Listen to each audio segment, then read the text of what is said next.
আসসালামু আলাইকুম। মোর্শেদ শোভন স্বাগত জানাচ্ছি এনটিভির সকালের খবরে। টাউন সিমেন্ট শিরোনাম দেখছিলেন, এবারে পুরো খবর। আজ আত্মপ্রকাশ করছে বৈষম্য বিরোধী ছাত্র আন্দোলন ও জাতীয় নাগরিক কমিটির নতুন রাজনৈতিক দল জাতীয় নাগরিক পার্টি এনসিপি। আত্মপ্রকাশ উপলক্ষে রাজধানীর মানিক মিয়া এভিনিউয়ে বড় জমায়েতের আশা করছেন দলটির নেতারা। এরই মধ্যে চূড়ান্ত হয়েছে দলের শীর্ষ নেতৃত্ব। আমন্ত্রণ জানানো হয়েছে অন্যান্য রাজনৈতিক দলের নেতাদের। নূর হোসেনের রিপোর্ট। ছাত্র জনতার নজিরবিহীন গণ অভ্যুত্থানের পর থেকেই দেশের রাজনীতির আলোচনায় ছাত্র তরুণদের নেতৃত্বে নতুন রাজনৈতিক দল। এজন্য দীর্ঘদিন ধরে কাজ করছে বৈষম্য বিরোধী ছাত্র আন্দোলন ও জাতীয় নাগরিক কমিটি। এরই মধ্যে নতুন রাজনৈতিক দল গঠনের সব প্রস্তুতি সম্পন্ন হয়েছে। চূড়ান্ত হয়েছে নতুন রাজনৈতিক দলের নাম ও শীর্ষ নেতৃত্ব। শুক্রবার রাজধানীর মানিক মিয়া অ্যাভিনিউতে ছাত্র জনতার বড় জমায়েতের মধ্য দিয়ে দল ও নতুন নেতৃত্বের আনুষ্ঠানিক ঘোষণা দেওয়ার কথা জানিয়েছেন গণ অভ্যুত্থানের নেতা হাসনাত আবদুল্লাহ ও সার্জিস আলম। অফিসিয়াল অ্যানাউন্সমেন্ট আমাদের জায়গা থেকে ওই মঞ্চ থেকেই দিতে চাই এবং আমরা মনে করি যে আমাদের কথা শুনতে বা সবাই একসাথে আমাদের সাথে যোগ দিতে পুরো বাংলাদেশ থেকে যারা আসছেন, আমরা বিশ্বাস করি কয়েক লক্ষ মানুষের এখানে সমাগম হতে যাচ্ছে। আমরা নানা শ্রেণী পেশার এবং আমরা দেখছি যে বুদ্ধিবৃত্তিক জায়গা থেকে বিভিন্ন শ্রেণী পেশার মানুষ আমাদের জায়গা এই নতুন রাজনৈতিক দলে যুক্ত হচ্ছে। তো সেই জায়গা থেকে অনেকেই যুক্ত হবে, অনেকেই যুক্ত হয়ে চলে যাবে, সেটি রাজনৈতিক প্রক্রিয়ার অংশ। তো এই বিষয়গুলো আমরা চেষ্টা করছি যে এই বিষয়গুলোকে কিভাবে অন্তর্ভুক্তিমূলক করা যায়। নেতারা জানান, আত্মপ্রকাশের আগেই সারা দেশে সাড়া জমিয়েছে নতুন এই রাজনৈতিক দল। আমন্ত্রণ জানানো হয়েছে বিভিন্ন রাজনৈতিক দলের নেতাদের। সারা বাংলাদেশ থেকে আমরা অভূতপূর্ব সাড়া পাচ্ছি এবং সবাই আসতে যাচ্ছে, সবাই জানতে যাচ্ছে, আগ্রহ সৃষ্টি হয়েছে।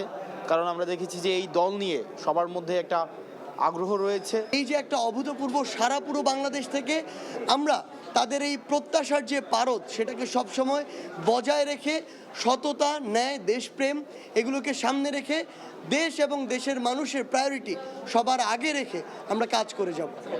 দেশবাসীর সহযোগিতায় নতুন বাংলাদেশ নির্মাণে নতুন এই রাজনৈতিক দল নেতৃত্ব দেবে বলেও প্রত্যাশা করেন এই দুই নেতা। নূর হোসেন, এনটিভি নিউজ, ঢাকা। মানিক মিয়া এভিনিউয়ে জাতীয় নাগরিক পার্টি এনসিপির অভিষেক অনুষ্ঠান ঘিরে চলছে ব্যাপক প্রস্তুতি। বিকেল ৩টায় আনুষ্ঠানিকভাবে আত্মপ্রকাশ করবে নতুন রাজনৈতিক বন্দোবস্তের প্রতিশ্রুতি নিয়ে আত্মপ্রকাশ করতে যাওয়া রাজনৈতিক দলটি। অভিষেক অনুষ্ঠানকে ঘিরে গতকাল বিকেল থেকেই মানিক মিয়া এভিনিউয়ে চলছে প্রস্তুতির কাজ। বিধি মেনে সড়কের একটি লেনের যান চলাচল বন্ধ করে স্থাপন করা হচ্ছে মঞ্চ। এ সময় চলাচলের জন্য বিকল্প সড়ক ব্যবহারের অনুরোধ জানানো হয়েছে দলটির পক্ষ থেকে। নিচ্ছিদ্র নিরাপত্তা ব্যবস্থা নিশ্চিত করতে আইন শৃঙ্খলা রক্ষাকারী বাহিনীর পাশাপাশি কাজ করবেন দলটির বিপুল সংখ্যক স্বেচ্ছাসেবী। এছাড়া জরুরি স্বাস্থ্যসেবা সুবিধা, ভ্রাম্যমাণ টয়লেট ব্যবস্থা, সুপেয় পানি এবং পুলিশ বক্স স্থাপনের কাজও শেষের দিকে। তরুণদের নতুন রাজনৈতিক দল কোনো পরিবার কিংবা ব্যক্তিকেন্দ্রিক হবে না, পরিচালিত হবে গণতান্ত্রিক প্রক্রিয়ায়। সিদ্ধান্ত গ্রহণের জন্য 4 স্তরের নেতৃত্ব তৈরি করা হচ্ছে। এসব কথা জানিয়েছেন জাতীয় নাগরিক কমিটির মুখ্য সংগঠক সার্জিস আলম।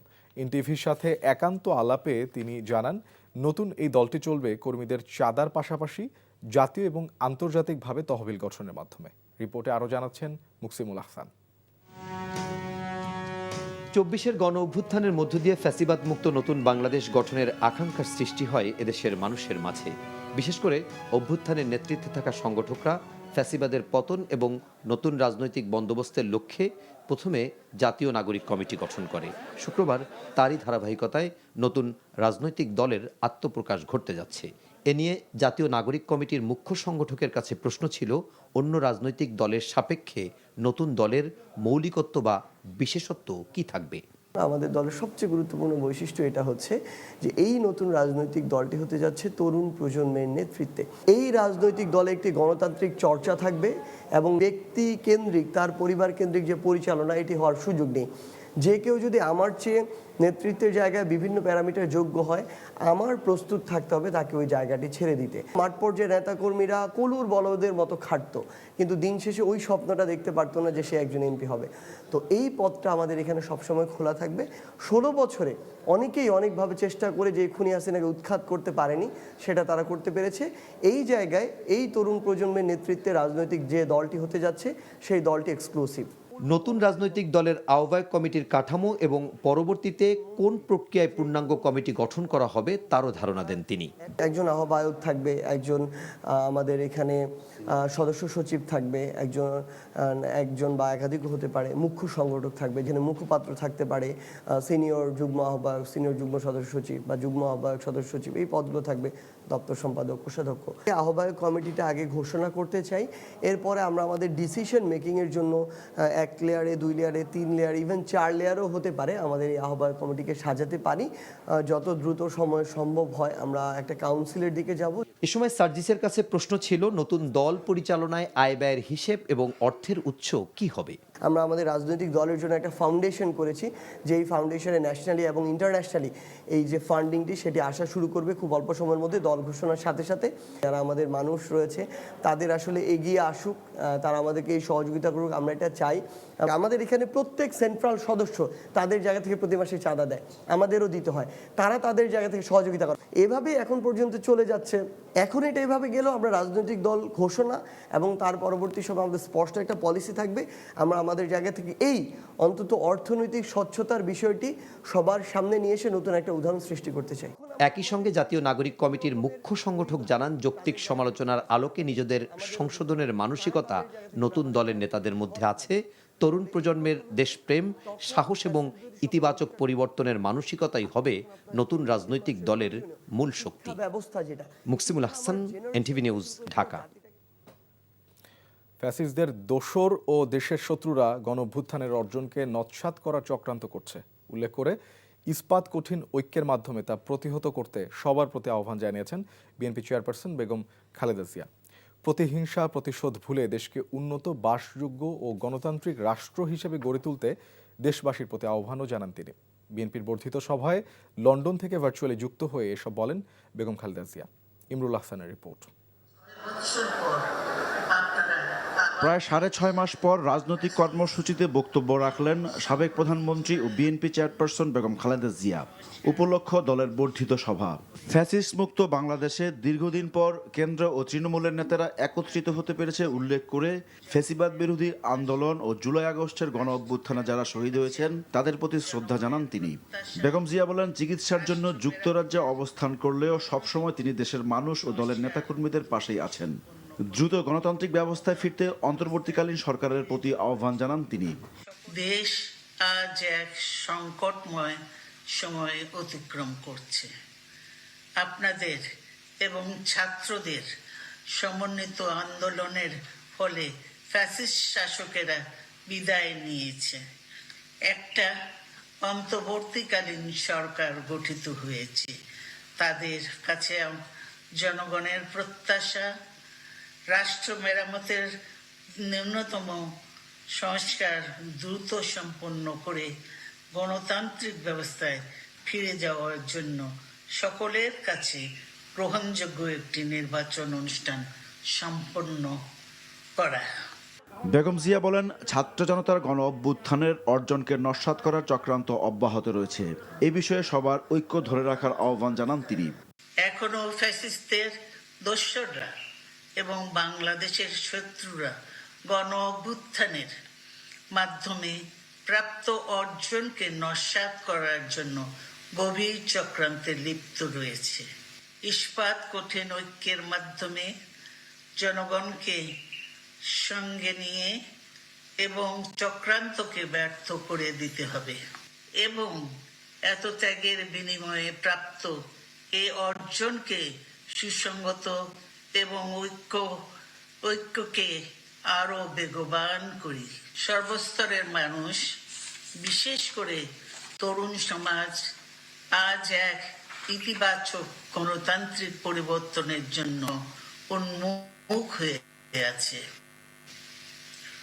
ক্ষুদ্র ক্ষুদ্র সংকীর্ণতা ভুলে দেশ ও জাতির বৃহত্তর স্বার্থে আমাদের কাজ করতে হবে। আসুন প্রতিহিংসা প্রতিশোধ নয়, পারস্পরিক ভালোবাসা ও ভ্রাতৃত্বের মাধ্যমে আমরা সকলে মিলে আমাদের প্রিয় মাতৃভূমিকে, বাংলাদেশকে সত্যিকার অর্থেই একটি বাসযোগ্য উন্নত ও গণতান্ত্রিক রাষ্ট্রে পরিণত করি। বিএনপি চেয়ারপারসন বলেন, গণতান্ত্রিক বাংলাদেশ বিনির্মাণে সবাইকে একযোগে কাজ করতে হবে। দলের নেতাকর্মীদের জাতীয় নির্বাচনের জন্য ঐক্যবদ্ধভাবে কাজ করার নির্দেশনাও দেন তিনি। আগামী নির্বাচনে সাফল্যের জন্য ঐক্যবদ্ধভাবে কাজ করবেন। এমন কোনো কাজ করবেন না যাতে আপনাদের এতদিনকার সংগ্রাম, আত্মত্যাগ বিফলে যায়।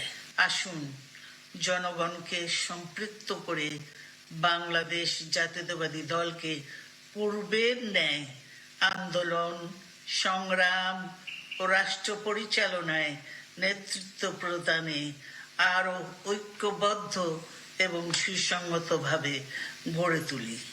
ব্যক্তির চেয়ে দল বড় আর দলের চেয়ে দেশ বড়। শহীদ রাষ্ট্রপতি জিয়াউর রহমানের এই উক্তি স্মরণে রেখে নেতাকর্মীদের চলার আহ্বান জানান BNP chairperson. Imrul Hasan, NTV news, Dhaka. জাতীয় নির্বাচনের আগে স্থানীয় সরকার নির্বাচন করার সিদ্ধান্ত থেকে অন্তর্বর্তী সরকারকে সরে আসার আহ্বান জানিয়েছেন বিএনপির ভারপ্রাপ্ত চেয়ারম্যান তারেক রহমান। বলেন, দেশের পরিস্থিতি দেখে মনে হচ্ছে এখনও আইন শৃঙ্খলা পরিস্থিতি অন্তর্বর্তী সরকারের নিয়ন্ত্রণে আসেনি। দলের বর্ধিত সভায় তারেক রহমান অভিযোগ করেন, সংস্কার কিংবা স্থানীয় নির্বাচন এসব ইস্যু নিয়ে জনগণের সামনে এক ধরনের ধূম্রজাল সৃষ্টি করা হচ্ছে। হাসানুল শাওনের রিপোর্ট। সুদৃঢ় ঐক্যই রুখে দিতে পারে সকল ষড়যন্ত্র, এমন স্লোগান সামনে রেখে বিএনপির এবারের বর্ধিত সভা। যাতে নেতাকর্মীদের উদ্দেশ্যে দেয়া বক্তব্যে বিএনপির ভারপ্রাপ্ত চেয়ারম্যান তারেক রহমান বলেন, জাতীয় নির্বাচনের আগে স্থানীয় সরকার নির্বাচন হলে দেশের আইন শৃঙ্খলা পরিস্থিতি আরও ঘোলাটে হবে। সরকার যেখানে বাজার পরিস্থিতি কিংবা আইন শৃঙ্খলা পরিস্থিতির নিয়ন্ত্রণে কাঙ্ক্ষিত সাফল্য অর্জন করতে পারছে না, সেখানে জাতীয় নির্বাচনের আগে স্থানীয় নির্বাচন অনুষ্ঠানের নামে কেন দেশের পরিস্থিতি আরো ঘোলাটে করতে চাইছে, এটি জনগণের কাছে বোধগম্য নয়। গণতন্ত্রকে আমি জনগণ মনে করেন, স্থানীয় নির্বাচন অনুষ্ঠিত হলে সেটি হবে সারা দেশে পলাতক স্বৈরাচারের দোসরদের পুনর্বাসনের একটি প্রক্রিয়া।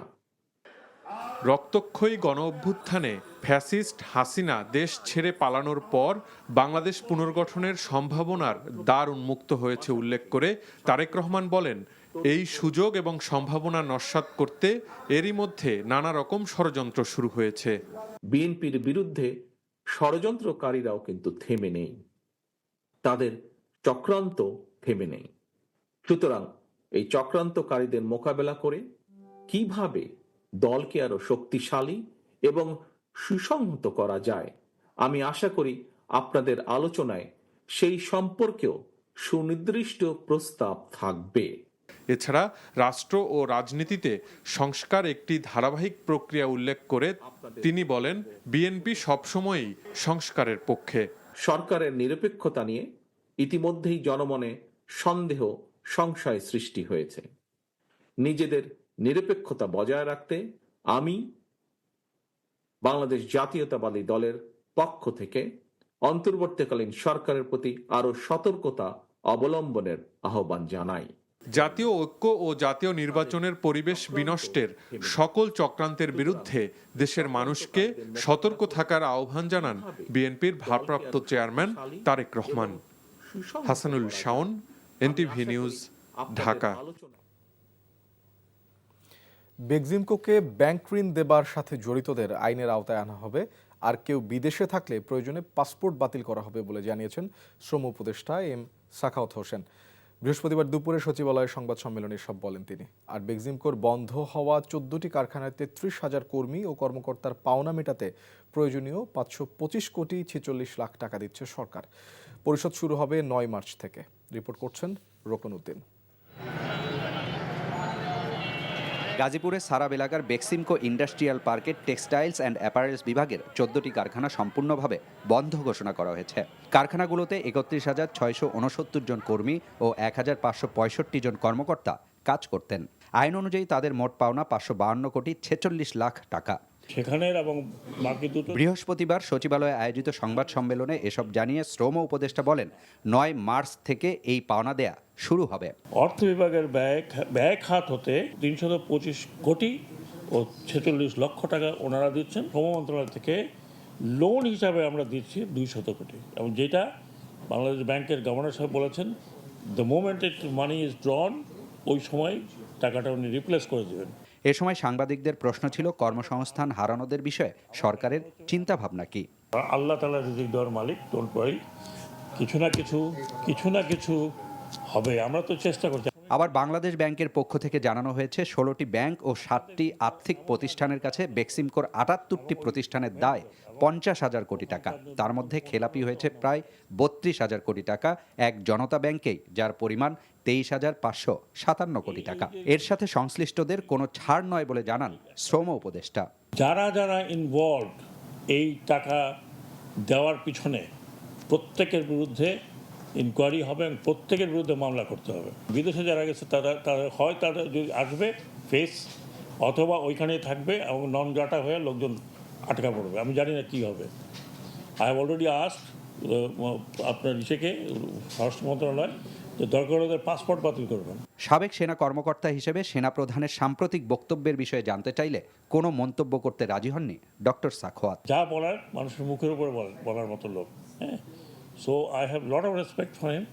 উনি কী বলেছেন না বলেছেন সেটা ব্যাখ্যা আমি দিতে পারবো না, এটা উনিই দিতে পারবেন। ধন্যবাদ। Roknuddin, NTV news, Dhaka. বৈষম্য বিরোধী ছাত্র আন্দোলন ও জাতীয় নাগরিক কমিটির নতুন রাজনৈতিক দল জাতীয় নাগরিক পার্টি এনসিপি আত্মপ্রকাশ করছে আজ। এই উপলক্ষে রাজধানীর মানিক মিয়া অ্যাভিনিউতে বড় জমায়েতের আশা করছেন দলটির নেতারা। এরই মধ্যে চূড়ান্ত হয়েছে দলের শীর্ষ নেতৃত্ব। আমন্ত্রণ জানানো হয়েছে অন্যান্য রাজনৈতিক দলের নেতাদের। নূর হোসেনের রিপোর্ট। ছাত্র জনতার নজিরবিহীন গণ অভ্যুত্থানের পর থেকেই দেশের রাজনীতির আলোচনায় ছাত্র তরুণদের নেতৃত্বে নতুন রাজনৈতিক দল। এজন্য দীর্ঘদিন ধরে কাজ করছে বৈষম্য বিরোধী ছাত্র আন্দোলন ও জাতীয় নাগরিক কমিটি। এরই মধ্যে নতুন রাজনৈতিক দল গঠনের সব প্রস্তুতি সম্পন্ন হয়েছে। চূড়ান্ত হয়েছে নতুন রাজনৈতিক দলের নাম ও শীর্ষ নেতৃত্ব। শুক্রবার রাজধানীর মানিক মিয়া অ্যাভিনিউতে ছাত্র জনতার বড় জমায়েতের মধ্য দিয়ে দল ও নতুন নেতৃত্বের আনুষ্ঠানিক ঘোষণা দেওয়ার কথা জানিয়েছেন গণ অভ্যুত্থানের নেতা হাসনাত আবদুল্লাহ ও সার্জিস আলম। অফিসিয়াল অ্যানাউন্সমেন্ট আমাদের জায়গা থেকে ওই মঞ্চ থেকেই দিতে চাই, এবং আমরা মনে করি যে আমাদের কথা শুনতে বা সবাই একসাথে আমাদের সাথে যোগ দিতে পুরো বাংলাদেশ থেকে যারা আসছেন, আমরা বিশ্বাস করি কয়েক লক্ষ মানুষের এখানে সমাগম হতে যাচ্ছে। আমরা নানা শ্রেণী পেশার এবং আমরা দেখছি যে বুদ্ধিবৃত্তিক জায়গা থেকে বিভিন্ন শ্রেণী পেশার মানুষ আমাদের জায়গা এই নতুন রাজনৈতিক দলে যুক্ত হচ্ছে। তো সেই জায়গা থেকে অনেকেই যুক্ত হবে, অনেকেই যুক্ত হয়ে চলে যাবে, সেটি রাজনৈতিক প্রক্রিয়ার অংশ। তো এই বিষয়গুলো আমরা চেষ্টা করছি যে এই বিষয়গুলোকে কিভাবে অন্তর্ভুক্তিমূলক করা যায়। নেতারা জানান আত্মপ্রকাশের আগেই সারা দেশে সাড়া জমিয়েছে নতুন এই রাজনৈতিক দল। আমন্ত্রণ জানানো হয়েছে বিভিন্ন রাজনৈতিক দলের নেতাদের। সারা বাংলাদেশ থেকে আমরা অভূতপূর্ব সাড়া পাচ্ছি এবং সবাই আসতে যাচ্ছে, সবাই জানতে যাচ্ছে, আগ্রহ সৃষ্টি হয়েছে। কারণ আমরা দেখেছি যে এই দল নিয়ে সবার মধ্যে একটা আগ্রহ রয়েছে। এই যে একটা অভূতপূর্ব সারা পুরো বাংলাদেশ থেকে আমরা তাদের এই প্রত্যাশার যে পারদ সেটাকে সবসময় বজায় রেখে সততা, ন্যায়, দেশপ্রেম এগুলোকে সামনে রেখে দেশ এবং দেশের মানুষের প্রায়োরিটি সবার আগে রেখে আমরা কাজ করে যাব। দেশবাসীর সহযোগিতায় নতুন বাংলাদেশ নির্মাণে নতুন এই রাজনৈতিক দল নেতৃত্ব দেবে বলেও প্রত্যাশা করেন এই দুই নেতা। নূর হোসেন, এনটিভি নিউজ, ঢাকা। মানিক মিয়া অ্যাভিনিউয়ে জাতীয় নাগরিক পার্টি এনসিপির আত্মপ্রকাশ উপলক্ষে আয়োজিত সমাবেশ ঘিরে চলছে প্রস্তুতি। বিকেল ৩টায় আনুষ্ঠানিকভাবে আত্মপ্রকাশ করবে নতুন রাজনৈতিক বন্দোবস্তের প্রতিশ্রুতি নিয়ে আসা রাজনৈতিক দলটি। অভিষেক অনুষ্ঠান ঘিরে গতকাল বিকাল থেকেই মানিক মিয়া অ্যাভিনিউতে চলছে প্রস্তুতির কাজ। বিধি মেনে সড়কের একটি লেনের যান চলাচল বন্ধ করে স্থাপন করা হয়েছে মঞ্চ। এ সময় চলাচলের জন্য বিকল্প সড়ক ব্যবহারের অনুরোধ জানানো হয়েছে দলটির পক্ষ থেকে। নিশ্চিত নিরাপত্তা ব্যবস্থা নিশ্চিত করতে আইন শৃঙ্খলা রক্ষাকারী বাহিনীর পাশাপাশি কাজ করবেন দলটির বিপুল সংখ্যক স্বেচ্ছাসেবী। এছাড়া জরুরি স্বাস্থ্যসেবা সুবিধা, ভ্রাম্যমাণ টয়লেট ব্যবস্থা, সুপেয় পানি এবং পুলিশ বক্স স্থাপনের কাজও শেষের দিকে। রাজধানীর মানিক মিয়া অ্যাভিনিউয়ে জাতীয় নাগরিক পার্টি এনসিপির সমাবেশের প্রস্তুতির খবর জানাতে সেখান থেকে সরাসরি সংযুক্ত হচ্ছেন সহকর্মী কাইকোবাদ মাহমুদ। কায়কোবাদ সমাবেশ স্থলের প্রস্তুতি কেমন দেখছেন, আর সবশেষ খবর, সবকিছু মিলিয়ে সবশেষ খবর বলেন আমাদেরকে।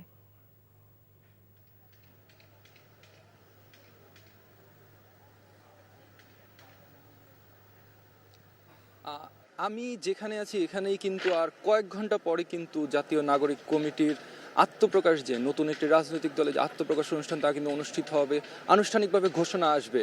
আর ইতিমধ্যে এখানে কিন্তু আমরা দেখতে পাচ্ছি যে মঞ্চের কাজ প্রায় শেষ হয়ে আসছে। একই সাথে শেষ মুহূর্তে যে প্রস্তুতি, শেষের যে কাজগুলো, একই সাথে আনুষঙ্গিক যে কাজগুলো আশেপাশের, তা কিন্তু চলছে, যার মধ্যে রয়েছে সাউন্ড সিস্টেম স্থাপন, এছাড়া আসন বিন্যাস অর্থাৎ বসার জন্য জায়গা, তাও কিন্তু বসানো চলছে। পেছনে কিন্তু এখনো কিন্তু বাকি কাজ, তবে তারা যেটি বলছে যে আর 2-1 ঘন্টার মধ্যে এই জিনিসগুলো আসলে সম্পন্ন হয়ে যাবে একই সাথে।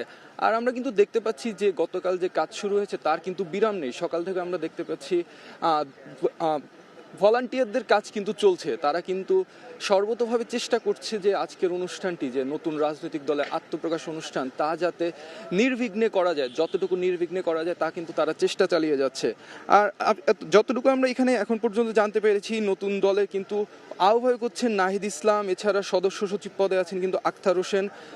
আর দুটি পদ যদি আমি বলি, মুখ্য সংগঠক উত্তরের কিন্তু আছেন সার্জিস আলম এবং দক্ষিণের আছেন হাসনাত আবদুল্লাহ, এছাড়া নাসিরুদ্দিন পাটোয়ারি, হান্নান মাসুদ, তারাও কিন্তু এই কমিটিতে আছেন। আর আরেকটি বিষয় আমি যদি বলি, এখানে কিন্তু নেতাকর্মী যারা উপস্থিত আছেন, ভলান্টিয়ার অর্থাৎ, এছাড়া কিন্তু জুলাইয়ের কিছু কর্মী যারা আন্দোলনে অংশ নিয়েছেন তারাও কিন্তু আছেন। তারা সবাই কিন্তু আসলে এই দলটি নিয়ে অনেক বেশি উৎসাহিত, অনেক বেশি উচ্ছ্বাসিত।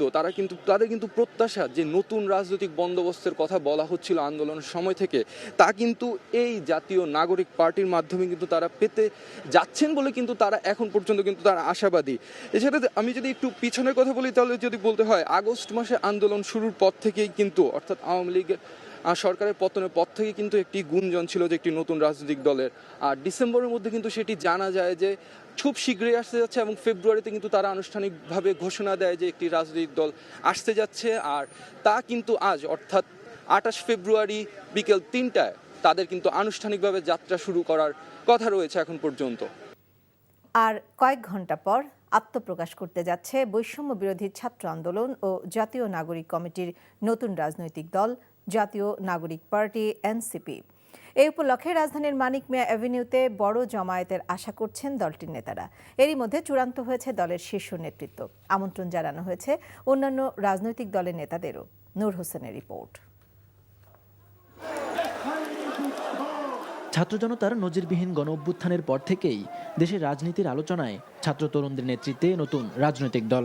এজন্য দীর্ঘদিন ধরে কাজ করছে বৈষম্য বিরোধী ছাত্র আন্দোলন ও জাতীয় নাগরিক কমিটি। এরই মধ্যে নতুন রাজনৈতিক দল গঠনের সব প্রস্তুতি সম্পন্ন হয়েছে। চূড়ান্ত হয়েছে নতুন রাজনৈতিক দলের নাম ও শীর্ষ নেতৃত্ব। শুক্রবার রাজধানীর মানিক মিয়া অ্যাভিনিউতে ছাত্র জনতার বড় জমায়েতের মধ্য দিয়ে দল ও নতুন নেতৃত্বের আনুষ্ঠানিক ঘোষণা দেওয়ার কথা জানিয়েছেন গণ অভ্যুত্থানের নেতা হাসনাত আবদুল্লাহ ও সার্জিস আলম। অফিসিয়াল অ্যানাউন্সমেন্ট আমাদের জায়গা থেকে ওই মঞ্চ থেকেই দিতে চাই, এবং আমরা মনে করি যে আমাদের কথা শুনতে বা সবাই একসাথে আমাদের সাথে যোগ দিতে পুরো বাংলাদেশ থেকে যারা আসছেন, আমরা বিশ্বাস করি কয়েক লক্ষ মানুষের এখানে সমাগম হতে যাচ্ছে। আমরা নানা শ্রেণী পেশার, এবং আমরা দেখছি যে বুদ্ধিবৃত্তিক জায়গা থেকে বিভিন্ন শ্রেণী পেশার মানুষ আমাদের জায়গা এই নতুন রাজনৈতিক দলে যুক্ত হচ্ছে। তো সেই জায়গা থেকে অনেকেই যুক্ত হবে, অনেকেই যুক্ত হয়ে চলে যাবে, সেটি রাজনৈতিক প্রক্রিয়ার অংশ। তো এই বিষয়গুলো আমরা চেষ্টা করছি যে এই বিষয়গুলোকে কিভাবে অন্তর্ভুক্তিমূলক করা যায়। নেতারা জানান, আত্মপ্রকাশের আগেই সারা দেশে সাড়া জমিয়েছে নতুন এই রাজনৈতিক দল। আমন্ত্রণ জানানো হয়েছে বিভিন্ন রাজনৈতিক দলের নেতাদের। সারা বাংলাদেশ থেকে আমরা অভূতপূর্ব সাড়া পাচ্ছি, এবং সবাই আসতে যাচ্ছে, সবাই জানতে যাচ্ছে, আগ্রহ সৃষ্টি হয়েছে। কারণ আমরা দেখেছি যে এই দল নিয়ে সবার মধ্যে একটা আগ্রহ রয়েছে। এই যে একটা অভূতপূর্ব সারা পুরো বাংলাদেশ থেকে আমরা তাদের এই প্রত্যাশার যে পারদ, সেটাকে সবসময় বজায় রেখে সততা, ন্যায়, দেশপ্রেম এগুলোকে সামনে রেখে দেশ এবং দেশের মানুষের প্রায়োরিটি সবার আগে রেখে আমরা কাজ করে যাব। দেশবাসীর সহযোগিতায় নতুন বাংলাদেশ নির্মাণে নতুন এই রাজনৈতিক দল নেতৃত্ব দেবে বলেও প্রত্যাশা করেন এই দুই নেতা। নূর হোসেন, এনটিভি নিউজ, ঢাকা। মানিক মিয়া এভিনিউয়ে জাতীয় নাগরিক পার্টি এনসিপির আত্মপ্রকাশ উপলক্ষে আয়োজিত সমাবেশ ঘিরে শেষ মুহূর্তের প্রস্তুতি চলছে। বিকাল ৩টায় আনুষ্ঠানিকভাবে আত্মপ্রকাশ করবে নতুন রাজনৈতিক বন্দোবস্তের প্রতিশ্রুতি নিয়ে আসা রাজনৈতিক দলটি। আত্মপ্রকাশ ঘিরে বৃহস্পতিবার বিকেল থেকেই মানিক মিয়া এভিনিউতে চলছে প্রস্তুতির কাজ। বিধি মেনে সড়কের একটি লেনের যান চলাচল বন্ধ করে স্থাপন করা হয়েছে মঞ্চ। এ সময় চলাচলের জন্য বিকল্প সড়ক ব্যবহারের অনুরোধ জানানো হয়েছে দলটির পক্ষ থেকে। নিশ্ছিদ্র নিরাপত্তা ব্যবস্থা নিশ্চিত করতে আইন শৃঙ্খলা রক্ষাকারী বাহিনীর পাশাপাশি কাজ করবেন দলটির বিপুল সংখ্যক স্বেচ্ছাসেবী। এছাড়া জরুরি স্বাস্থ্য সেবা সুবিধা, ভ্রাম্যমাণ টয়লেট ব্যবস্থা, সুপেয় পানি এবং পুলিশ বক্স স্থাপনের কাজও শেষের দিকে।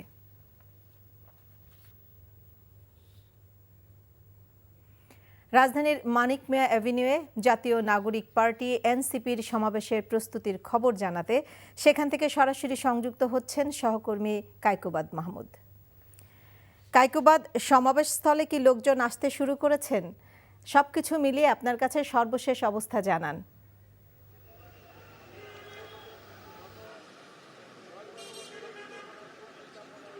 নাজনীন, সমাবেশের স্থলে কিন্তু সকাল থেকেই কিন্তু ধীরে ধীরে মানুষজন আসতে শুরু করেছে। আমরা দেশের বিভিন্ন প্রান্ত থেকে আসা মানুষজনের সাথে কিন্তু কথা বলেছি, তারা কিন্তু সকাল থেকেই কিন্তু আসতে শুরু করেছেন। মূলত আমরা চট্টগ্রামে পেয়েছি, খুলনায় পেয়েছি, অর্থাৎ দেশের বিভিন্ন প্রান্ত থেকে কিন্তু আমরা আগতদের কিন্তু আমরা পেয়েছি, তাদের সাথে আমরা কথা বলেছি। তাদের সবারই আসলে একটি প্রত্যাশা, তারা যে রাজনৈতিক বন্দোবস্ত দেখে আসছে আমাদের দেশে, তারা আসলে সেটির পরিবর্তন চায়। তারা বলছে এই বন্দোবস্তের কারণেই কিন্তু তাদের 24শে জুলাই আন্দোলন করতে হয়েছে, তাই তারা চান না সেরকম কিছু আবার করতে হয়। তাই তারা এই নতুন রাজনৈতিক প্ল্যাটফর্মে নতুন দলটির কাছে কিন্তু তাদের অনেক বেশি প্রত্যাশা, তারা সেটিকে আমাদের কিন্তু বারবার বলছে। আর যেহেতু তরুণদের নেতৃত্বে এই দল, তাই তাদের প্রত্যাশা আরও বেশি যে তারা এবার হয়তো বা আসলেই ভালো কিছু করতে পারবেন। তারা আমাদের কিন্তু বারবার যেটি কিন্তু আসলে বলছেন। আমরা এখানে জুলাই অভ্যুত্থানে আহতদের সাথেও কথা বলেছি, এখানে কিন্তু বেশ কয়েকজন আহত এসেছেন, তারাও কিন্তু এই কথাগুলো কিন্তু বারবার বলছেন। তারা বলছেন তাদের যে ত্যাগের বিনিময়ে তারা এই জিনিসটা আজকে নতুন দলটি গঠন করছেন তা যেন সফল হয়। এছাড়া এখন পর্যন্ত এখানে আমরা কেন্দ্রীয় নেতৃবৃন্দ কাউকে আমরা দেখতে পাইনি, তারা আসেনি। আর জমায়েতটাও আয়োজকরা যেটি বলছে, আসলে মূলত জমায়েতটা হবে জুমার নামাজের পরে, অর্থাৎ 2টার পর থেকে তারা আশা করছেন যে জমায়েতটা বৃহৎ আকারে আসতে শুরু করবে। আর 3টায় যেহেতু মূল কর্মসূচি শুরু হবে, তাই তারা বলছেন এখন না আসাটাই, জুমার নামাজের পরে আসাটাই স্বাভাবিক। আর আরেকটি বিষয় হচ্ছে, তারা কিন্তু আশা করছেন এখানে লক্ষাধিক মানুষের জমায়েত হবে। আর সর্বশেষ প্রস্তুতির কথা যদি বলে, এখানে কিন্তু মঞ্চের কাজ সম্পন্ন, বড় যে পর্দা অর্থাৎ LCD পর্দা তাও কিন্তু সম্পন্ন হয়েছে, একই সাথে সাউন্ড সিস্টেম চেক চলছে, অর্থাৎ শেষ মুহূর্তের যে প্রস্তুতিগুলো হয় তাই কিন্তু এই মুহূর্তে এখানে চলছে। তো সব মিলিয়ে কিন্তু তারা আসলে একটি সফল অনুষ্ঠানের জন্য কিন্তু তাদের প্রস্তুতি এগিয়ে নিয়ে যাচ্ছেন। নাজনীন, রমজানের আগে আজ শেষ শুক্রবার বাজারে ক্রেতা উপস্থিতি বেড়েছে, সেই সাথে বেড়েছে মাছ মাংসের দাম। রমজানের আগে বাজার পরিস্থিতি জানতে এই মুহূর্তে যাচ্ছি আমাদের সহকর্মী আরাফাত ইসলামের কাছে। তিনি আছেন রাজধানীর কারওয়ান বাজারে। আরাফাত, বাজারে সয়াবিন তেলের সংকট কেটেছে কি তথ্য আছে আপনার কাছে, জানাবেন।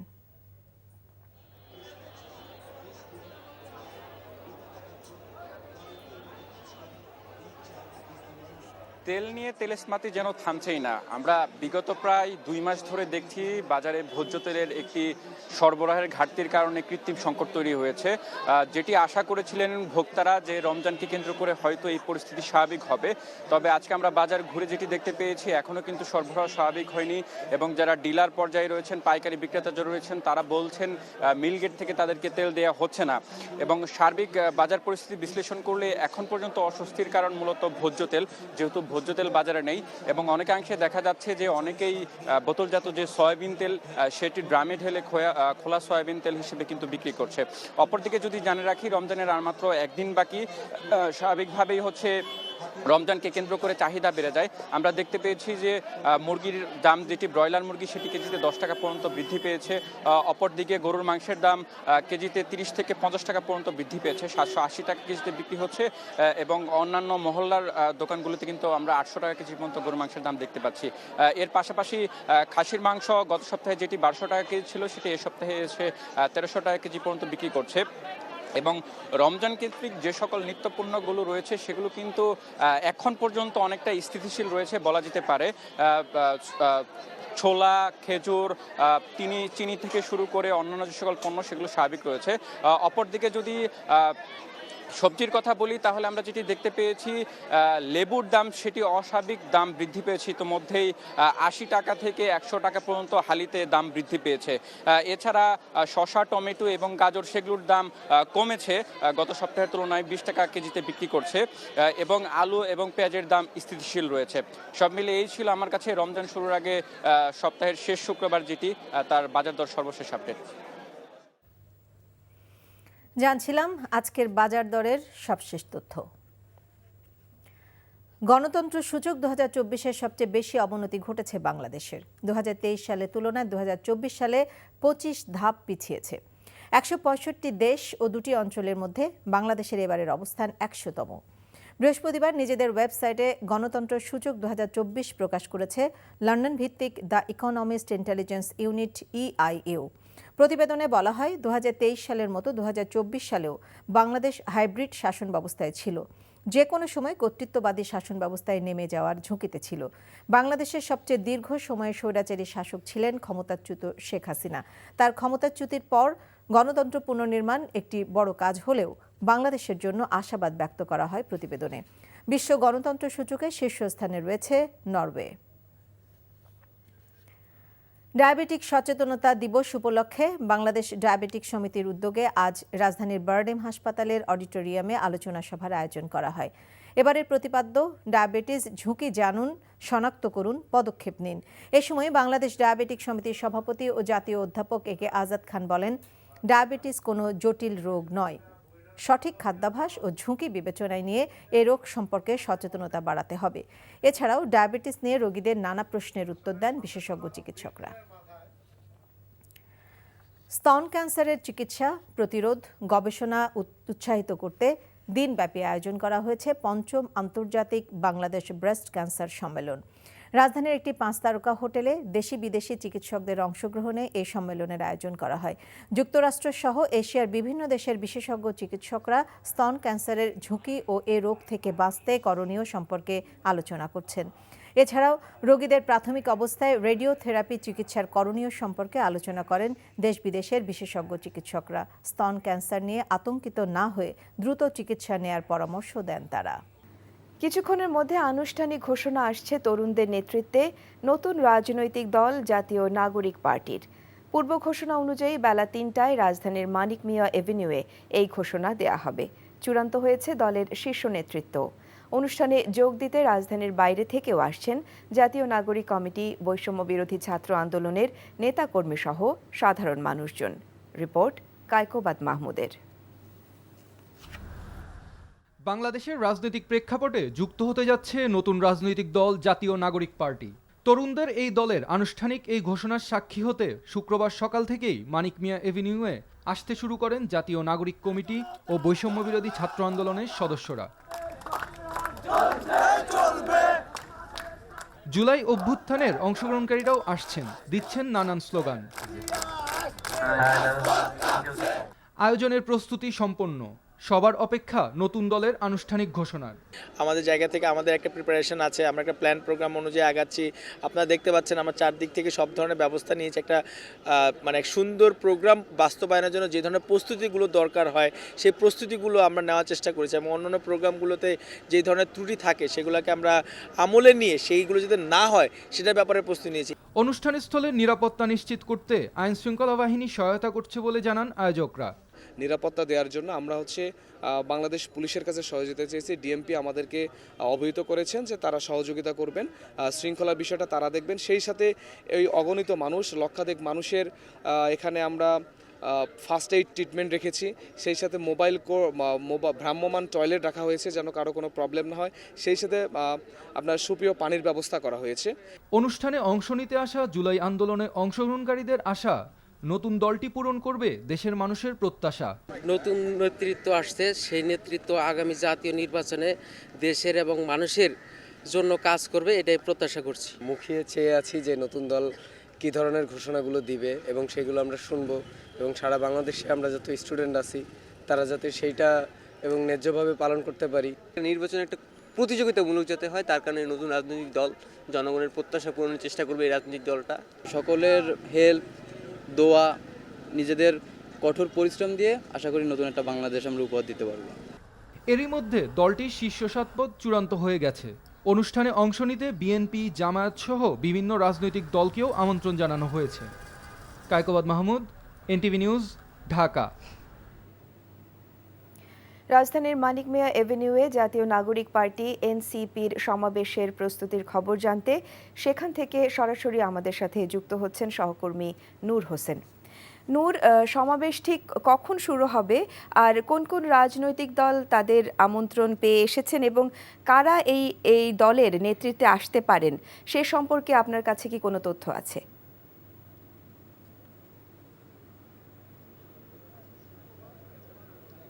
আফসানা, 5ই আগস্টের পরে দীর্ঘদিন ধরে গত 6 মাস 6.5 মাস ধরে বাংলাদেশের রাজনীতির একটি মূল আলোচনা বলা চলে নতুন রাজনৈতিক দলের আত্মপ্রকাশটি আসলে কখন ঘটবে। এই উপলক্ষে এই নতুন রাজনৈতিক দলের আত্মপ্রকাশের জন্য জাতীয় নাগরিক কমিটি এবং গণ অভ্যুত্থানে যারা নেতৃত্ব দিয়েছেন বৈষম্য বিরোধী ছাত্র আন্দোলন, তারা এই 6 মাস ধরে 6.5 মাস ধরে প্রস্তুতি নিয়েছেন এবং তাদের সমস্ত প্রস্তুতি গতকালকের মধ্যে আজকের মধ্যে শেষ হয়েছে এবং আর কিছুক্ষণ পর অর্থাৎ বেলা ঠিক 3টার দিকে সেই নতুন রাজনৈতিক দল যে আত্মপ্রকাশ করবে সেই মাহেন্দ্রক্ষণটি সে সময়টি চলে এসছে এবং একটু পরেই সেই মূল দলের রাজনৈতিক দলের যে ঘোষণা আত্মপ্রকাশ, সেই আত্মপ্রকাশের মূল সমাবেশটি বেলা ঠিক 3টায় শুরু হবে এবং তারপরেই আজকে তাদের যেই নেতৃত্ব সেটিও চূড়ান্ত হয়ে গেছে এবং সেটির আনুষ্ঠানিক ঘোষণা এই মঞ্চ থেকে দেওয়া হবে। নতুন এই রাজনৈতিক দলের নাম চূড়ান্ত করা হয়েছে। রাজনৈতিক দলটির নাম হচ্ছে জাতীয় নাগরিক পার্টি সিএনপি। যেই রাজনৈতিক দলের দায়িত্ব নিয়েছেন আহ্বায়ক হিসেবে সদ্য যিনি পদত্যাগ করেছেন সরকারের অন্তর্বর্তীকালীন সরকারের উপদেষ্টা পরিষদ থেকে তথ্য উপদেষ্টা নাহিদ ইসলাম, তিনি দলটির আহ্বায়ক হিসেবে দায়িত্ব পালন করছেন এবং দলটির সদস্য সচিব হিসেবে দায়িত্ব পালন করবেন জাতীয় নাগরিক কমিটির যিনি সদস্য সচিব ছিলেন আক্তার হোসেন, যিনি ডাকসুতে সমাজসেবা সম্পাদক হিসেবে 2019 সালে নির্বাচিত হয়েছিলেন এবং তিনি আজ এই নতুন এই রাজনৈতিক দলের নেতৃত্ব, নতুন এই রাজনৈতিক দলের দায়িত্ব গ্রহণ করবেন। এছাড়া অন্য আরও চূড়ান্ত যেই শীর্ষ 10টি পদ রয়েছে সেই শীর্ষ 10 পদে কারা থাকছেন সেটিও চূড়ান্ত হয়েছে গতকালকের দীর্ঘ বৈঠকে এবং আজকে এই মঞ্চ থেকে সেই শীর্ষ নেতৃত্বেরও ঘোষণা দেওয়া হবে এবং আমরা আরও যে বিষয়টি জানতে পেরেছি এই নতুন রাজনৈতিক দল তাদের যে পরবর্তী সময়ের কর্মসূচি সেটিও এই মঞ্চ থেকে আজকের এই সমাবেশ থেকেই যেই বিপুল সংখ্যক উপস্থিতি এখানে থাকবেন তাদেরকে সামনে রেখে এখান থেকে তাদের নতুন বাংলাদেশ বিনির্মাণের যে রাজনৈতিক কর্মসূচি সেটি এখান থেকে ঘোষণা করা হবে এবং তারা বলছেন যে তারা গতানুগতিক বা প্রথাগত যে রাজনৈতিক সংস্কৃতি রয়েছে, প্রথাগত যে রাজনৈতিক দলগুলো রয়েছে সেখান থেকে বাংলাদেশকে বের করে নিয়ে আসার যে চেষ্টা, সেই চেষ্টাটাই এই রাজনৈতিক দলের মধ্য দিয়ে শুরু করবেন এবং এই রাজনৈতিক দলের মোটা দাগে 4টি আদর্শের কথা আমরা জানতে পেরেছি। তারা বাংলাদেশপন্থী হবেন এমনটি আমাদেরকে বলেছেন, তারা গণতন্ত্রপন্থী হবেন আমাদেরকে বলেছেন, তারা মধ্যমপন্থী হবেন আমাদেরকে বলেছেন এবং তারা অন্তর্ভুক্তিমূলক রাষ্ট্র বিনির্মাণের বা অন্তর্বর্তীমূলক রাজনৈতিক দল নির্মাণের জন্য তাদের যে প্রচেষ্টা সেই প্রচেষ্টা চালাবেন এমনটিও আমাদেরকে নিশ্চিত করেছেন।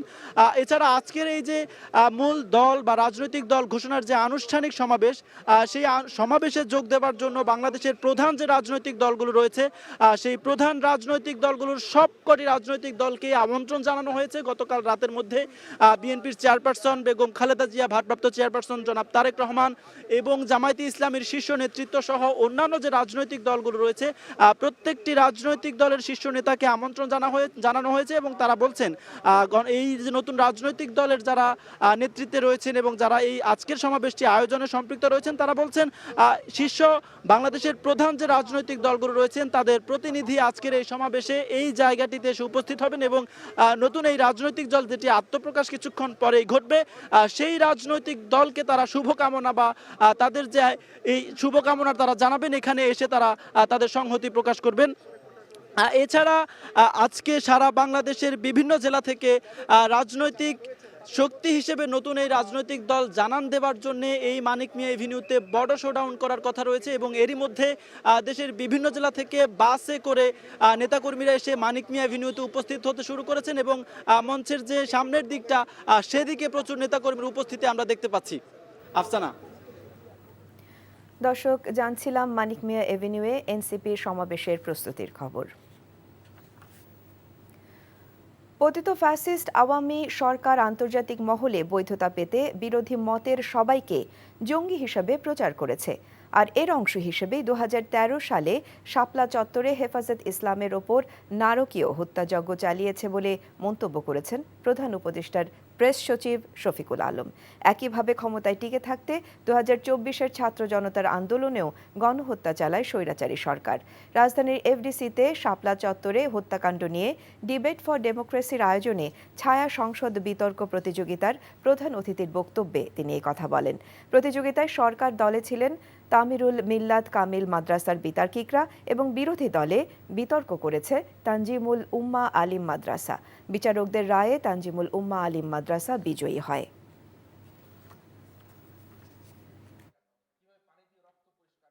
হেফাজতের যে মৃত্যু কতজন হয়েছে এখন আমরা সঠিকভাবে জানি না। হত্যাকাণ্ডটা কেন করা হলো?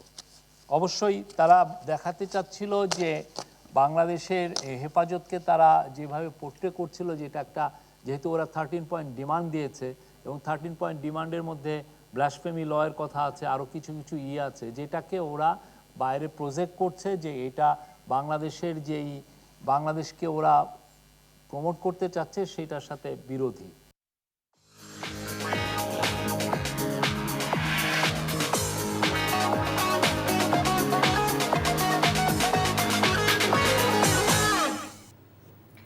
মার্কেন্টাইল ব্যাংক অর্থনীতির খবর। রমজান শুরুর একদিন বাকি থাকলেও এখনও বাজারে সয়াবিন তেলের সরবরাহ স্বাভাবিক হয়নি।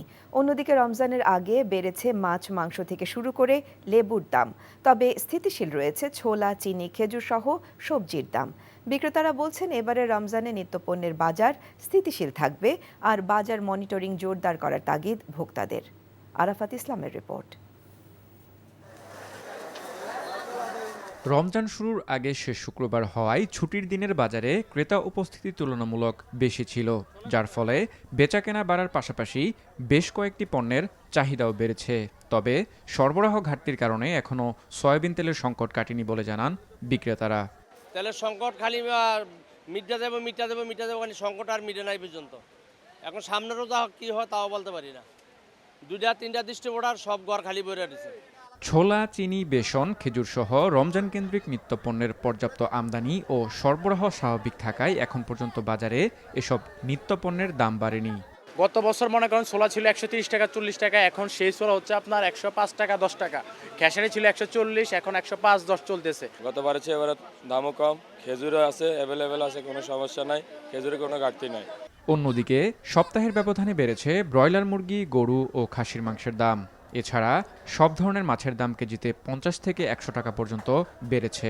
ব্রয়লার মুরগি গেছে সপ্তাহে বেচি 190, আজকে বেচতেছি 200 টাকা কেজি, 10 টাকা কেজি বাইছে। দেশি মুরগিটা কেজি 50-60 টাকা বাইছে, কেজি 670। গরুর দাম 10,000 15,000 টাকা বাইরে যায় গরু প্রতি। এখন তো বাইছে মোবাইলের যুগ, সিন্ডিকেটের ব্যবসা। চাহিদা বেশি তো, মালের আমদানি কম, আবার রোজার চান রাই। গত 2 সপ্তাহে 750 করে নিচ্ছি, আজকে ম্যাক্সিমাম জায়গায় 780 যাই গেছে। ক্রেতারা বলছেন ব্যবসায়ীদের অতি মুনাফার প্রবৃত্তি থেকে বেরিয়ে আসার পাশাপাশি বাজার নিয়ন্ত্রণে প্রয়োজন সরকারের কঠোর নজরদারি। রমজানকে কেন্দ্র করে আমরা বিজনেস করব, তা আমাদের সাথে বিজনেস করে আমরা সাধারণ মানুষের যে ভুক্তভোগী। রমজানের কম থাকলে সবার জন্য সুবিধা হয়, আমাদের দেশে তো একটু দাম বেড়ে যায়, কিন্তু এটা ঠিক না। প্রায় সব ধরনের সবজির দাম স্থিতিশীল থাকলেও লেবুর দাম বেড়েছে। প্রতি হালি লেবু 60 থেকে 80 টাকা পর্যন্ত বিক্রি হচ্ছে। আরাফাত ইসলাম, এনটিভি নিউজ, ঢাকা। যারা বাজারে অন্যায়ভাবে দাম বাড়াবে তাদেরকে ছাড় দেয়া হবে না বলে জানিয়েছেন মৎস্য ও প্রাণী সম্পদ উপদেষ্টা ফরিদা আক্তার। সকালে রাজধানীর বাড্ডায় রমজান উপলক্ষে সুলভ মূল্যে মাংস, দুধ ও ডিম বিক্রি কার্যক্রমের উদ্বোধন করে একথা বলেন তিনি। পুরো রমজান জুড়ে রাজধানীর 25টি স্থানে ড্রেসিং করা ব্রয়লার মুরগি 250 টাকা কেজি, দুধ 80 টাকা লিটার, ডিম প্রতি ডজন 114 টাকা ও গরুর মাংস 650 টাকা কেজিতে বিক্রি করা হবে বলে জানান উপদেষ্টা। প্রয়োজনে এই কার্যক্রম আরও কয়েকটি এলাকায় বাড়ানো হতে পারে জানিয়ে নিরাপদ খাদ্যপণ্য নিশ্চিত করতে সংশ্লিষ্ট সবার প্রতি আহ্বান জানান ফরিদা আক্তার। আর বাজারে নিত্যপণ্যের দাম এখনও স্বাভাবিক হয়নি উল্লেখ করে কোনো ব্যবসায়ী অন্যায়ভাবে দাম বাড়ালে শিক্ষার্থীসহ সাধারণ মানুষজনকে প্রতিবাদ করারও পরামর্শ দেন প্রাণী সম্পদ উপদেষ্টা। বাজারে অন্যায়ভাবে যারা দাম বাড়াবে কোনোভাবে তাদেরকে কোনো ছাড় দেওয়া যাবে না। আমরা কিন্তু তাদেরকে সেটা আমরা তুলে ধরবো এবং সেটা আমরা করবো। ধরেন একটা মৎস্য প্রাণী সম্পদের কাজ সরাসরি না, কিন্তু আমরা বাণিজ্য মন্ত্রণালয়, ভোক্তা অধিকার এবং আমাদের স্বরাষ্ট্র মন্ত্রণালয়, বিভিন্ন যে আমাদের সরকারের প্রতিষ্ঠান আছে তাদের মাধ্যমেও আমরা চাই যে জনগণ যেন এবার একটা স্বস্তির রমজান পালন করতে পারে। আগামী এক সপ্তাহের মধ্যে বাজারে ভোজ্য তেলের সংকট কেটে যাবে বলে জানিয়েছেন বাণিজ্য উপদেষ্টা শেখ বশিরউদ্দিন। দুপুরে সাভারের হেমায়েতপুরের হরিণধরা এলাকায় বাংলাদেশ বিসিক শিল্পনগরী কেন্দ্রীয় বর্জ্য শোধনাগার পরিদর্শন শেষে একথা বলেন তিনি। সমস্যাগুলো স্পেশালি তেল কেন্দ্রিক যেটা আছে এটা ইনশাল্লাহ সমাধান হয়ে যাবে এবং 7 দিনের ভিতরেই রমজানের যত ধরনের পণ্য আছে, খেজুর, ছোলা এবং বিভিন্ন ধরনের যে সমস্যাগুলো আছে ইনশাল্লাহ 7 দিনের মধ্যে সব জিনিসের দাম ইনশাল্লাহ কমে যাবে। পরিবেশ দূষণ নিয়ন্ত্রণ করতে না পারলে পরবর্তী প্রজন্মের কাছে জবাবদিহি করতে হবে বলে মন্তব্য করেছেন বন, পরিবেশ এবং জলবায়ু বিষয়ক উপদেষ্টা সৈয়দা রিজওয়ানা হাসান। ঢাকা বিশ্ববিদ্যালয় ভূগোল ও পরিবেশ বিভাগের ৭৫ বছর পূর্তি উপলক্ষে আয়োজিত অনুষ্ঠানে তিনি বলেন, দায়িত্ব নেবার পর প্রায়ই খোঁচা শুনতে হয় যে দেশের উন্নয়নের দরকার নেই, শুধু পরিবেশ থাকলেই হবে।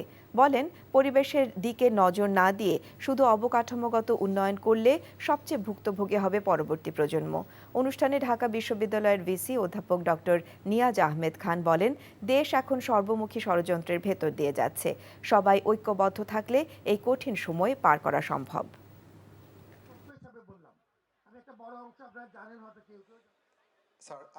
আমাদের ভবিষ্যৎ প্রজন্মের জন্য যা রেখে যাব তা হচ্ছে কয়টা ফ্লাইওভার আছে সেই হিসাব, মেট্রো রেলে কয়টা রুট আছে সেই হিসাব, কতগুলো বড় 8 লেনের রাস্তা আছে সেই হিসাব। আর ওরা আমাদেরকে তখন প্রশ্ন করবে যে আমাদের ঢাকার রাস্তায় মাস্ক পরে চলতে হয় কেন, আমরা শব্দে ঘুমাতে পারি না কেন, আমরা সবসময় এত উত্তেজিত থাকি কেন। এত আওয়াজের মধ্যে তো মানুষের শান্তভাবে ভদ্রভাবে বসে চিন্তা করার সুযোগ হওয়ার কথা না। স্তন ক্যান্সারের চিকিৎসা, প্রতিরোধ, গবেষণা উৎসাহিত করতে দিনব্যাপী আয়োজন করা হয়েছে ৫ম আন্তর্জাতিক বাংলাদেশ ব্রেস্ট ক্যান্সার সম্মেলন। রাজধানীর একটি 5 তারকা হোটেলে দেশি বিদেশি চিকিৎসকদের অংশগ্রহণে এ সম্মেলনের আয়োজন করা হয়। যুক্তরাষ্ট্রসহ এশিয়ার বিভিন্ন দেশের প্রায় 18 জন বিশেষজ্ঞ চিকিৎসকরা স্তন ক্যান্সারের ঝুঁকি ও এই রোগ থেকে বাঁচতে করণীয় সম্পর্কে আলোচনা করেন। এছাড়াও রোগীদের প্রাথমিক অবস্থায় রেডিওথেরাপি চিকিৎসার করণীয় সম্পর্কে আলোচনা করেন দেশ বিদেশের বিশেষজ্ঞ চিকিৎসকরা। এ সময় আয়োজক সংগঠন বিএসবিবিএস এর প্রেসিডেন্ট অধ্যাপক কামরুজ্জামান চৌধুরী বলেন, চিকিৎসা পদ্ধতি ও প্রযুক্তির উন্নতিতে স্তন ক্যান্সারের ঝুঁকি কমে এসেছে বাংলাদেশে। দ্রব্যমূল্যের ঊর্ধ্বগতির প্রতিবাদে বিক্ষোভ মিছিল করছে বাংলাদেশ জামায়াত ইসলামী। বায়তুল মোকাররম কেন্দ্রীয় মসজিদ থেকে বাদ জুমা এই বিক্ষোভ মিছিল শুরু করেন দলের নেতাকর্মীরা। জুমার নামাজ শেষে বায়তুল মোকাররম মসজিদের উত্তর গেটে জড়ো হন জামায়াতে ইসলামীর বিপুল সংখ্যক নেতাকর্মী। এ সময় দলের নেতারা সংক্ষিপ্ত বক্তব্যে বলেন, বাজার সিন্ডিকেট নিয়ন্ত্রণ করা যাচ্ছে না, যা দুঃখজনক। সাধারণ মানুষ কষ্টে দিন কাটাচ্ছে উল্লেখ করে জামায়াত নেতারা দ্রব্যমূল্য নিয়ন্ত্রণে অন্তর্বর্তী সরকারকে আরও কঠোর নজরদারির তাগিদ দেন।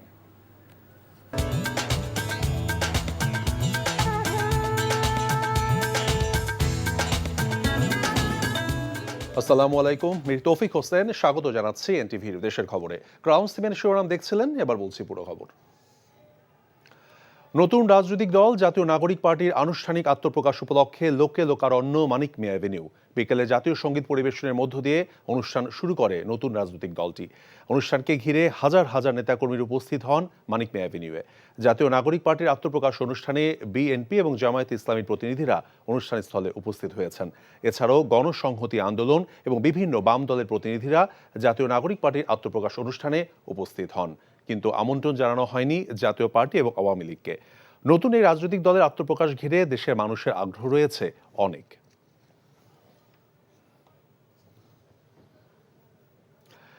রাজধানীর মানিক মিয়া এভিনিউয়ে জাতীয় নাগরিক পার্টির আত্মপ্রকাশ অনুষ্ঠানে খবর জানাতে সেখান থেকে সরাসরি সংযুক্ত হচ্ছেন সহকর্মী নিয়ামুল আজিজ সাদেক এবং আপেল শাহরিয়ার।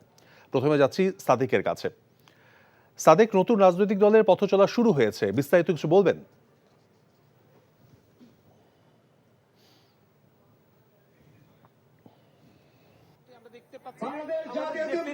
প্রাইভেট বিশ্ববিদ্যালয়ের একজন সমন্বয়ক তিনি কথা বলেছেন, শাহরিয়ার তিনি বলেছেন প্রাইভেটের যে অবদানগুলো সেটা নিয়ে কথা বলেছেন। আর মূল যে দলটির আত্মপ্রকাশ সেটি কিন্তু এখানে বিভ্রাট ঘটেছে সেটি আমাদেরকে জানানো হয়েছে। মূল যে আত্মপ্রকাশ অনুষ্ঠান, সেই অনুষ্ঠানে কিছুক্ষণ পরে হয়তো যে নামগুলো আমরা কয়েকদিন থেকে শুনে আসছি, নাহিদ ইসলাম, সাজিদ আলম, হাসান আব্দুল্লাহ, নাসিরউদ্দিন পাটোয়ারি, সেই নামগুলো হয়তো ঘোষিত হবে।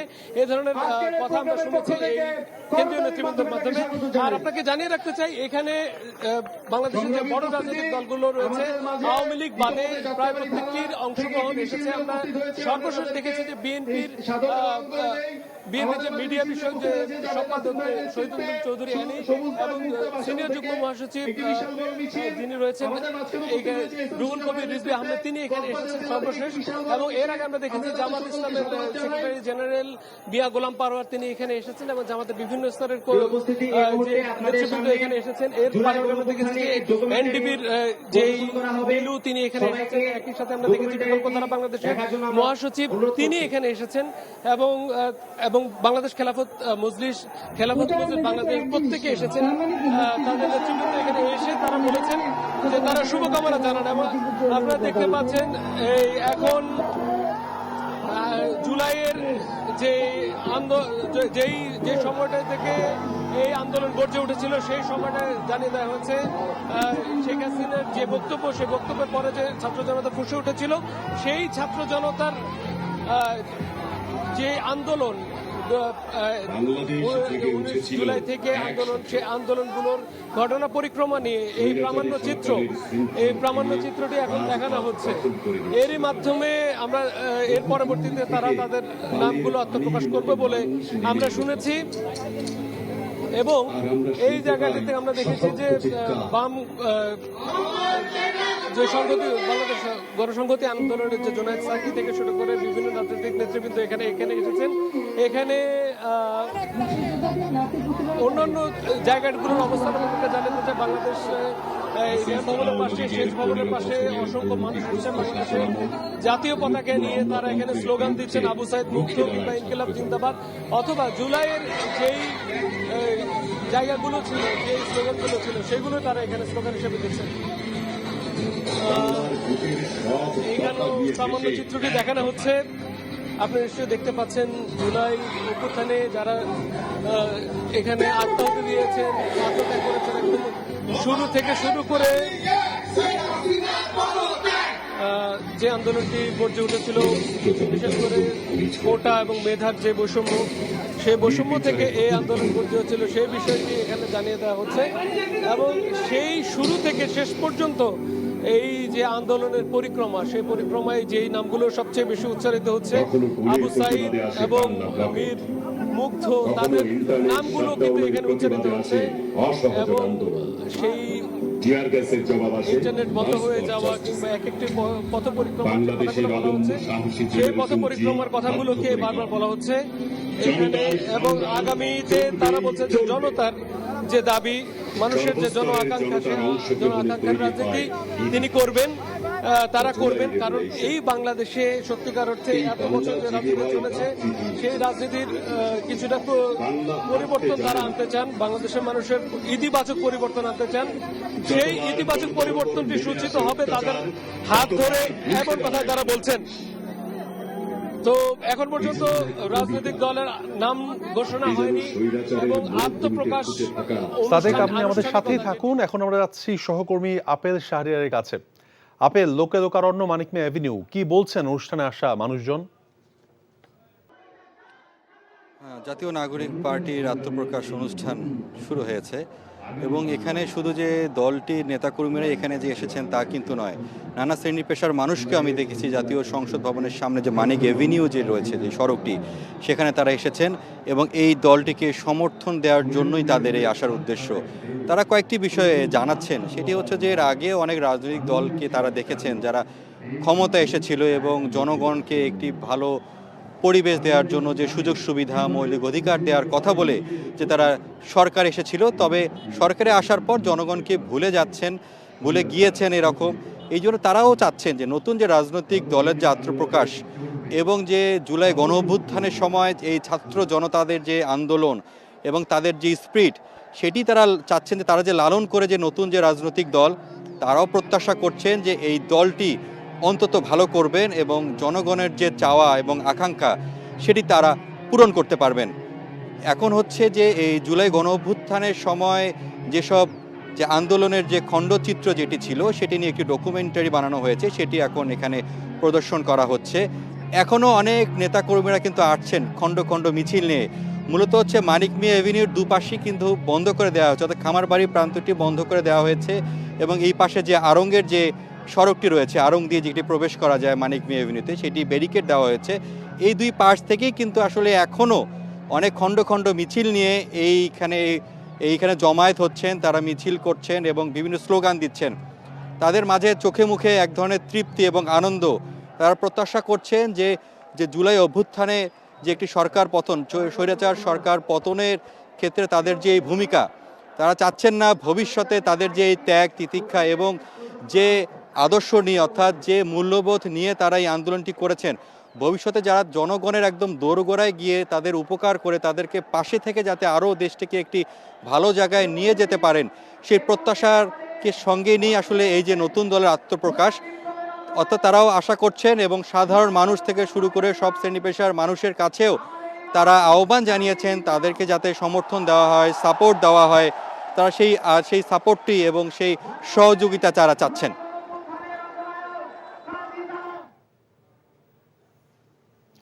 সাদেক আপেল, আপনাদের দুজনকেই ধন্যবাদ। মুন্সিগঞ্জের সিরাজদি খানে নিখোঁজের 3 দিন পর প্রথম শ্রেণীতে পড়ুয়া শিশু ফাতেমার মৃতদেহ পুকুর থেকে উদ্ধার করেছে পুলিশ। এই ঘটনায় বিক্ষুব্ধ গ্রামবাসী অভিযুক্ত সাব্বিরের বাড়িতে হামলা ভাঙচুর করে আগুন ধরিয়ে দেয়। শিশুটিকে ধর্ষণের পর হত্যার কথা স্বীকার করেছে আসামি সাব্বির। পুলিশ জানায়, মঙ্গলবার উপজেলার পূর্ব রসুনিয়া গ্রামের বাড়ির পাশে ওয়াজ মাহফিলে এসে ফাতেমা আক্তার নিখোঁজ হয়। অনেক খোঁজাখুঁজির পর তার সন্ধান না পেয়ে থানায় সাধারণ ডায়েরি করে পরিবার। পুলিশ তদন্তে নেমে সাব্বির নামে আইসক্রিম বিক্রেতাকে আটক করে। মামলা দায়েরের পর সাব্বিরকে রিমান্ডে নেয় পুলিশ। রিমান্ডে জিজ্ঞাসাবাদে সাব্বির ধর্ষণ এবং হত্যার কথা স্বীকার করে। তার দেয়া তথ্যে বৃহস্পতিবার রাত 1টার দিকে রসুনিয়া গ্রামের একটি পুকুর থেকে ফাতেমা আক্তারের লাশ উদ্ধার করে পুলিশ। ক্ষুব্ধ গ্রামবাসী সকালে সাব্বিরের বাড়িতে হামলা ভাঙচুর করে আগুন ধরিয়ে দেয়। শিশু ফাতেমা উপজেলার রসুনিয়া ইউনিয়নের পূর্ব রসুনিয়া গ্রামের কুয়েত প্রবাসী শহীদুল ইসলামের মেয়ে। সে রসুনিয়া মাহমুদিয়া নুরানিয়া মাদ্রাসার প্রথম শ্রেণীর ছাত্রী ছিল। আসামি সাব্বির উত্তর তাজপুর গ্রামের নাহিদ খানের ছেলে।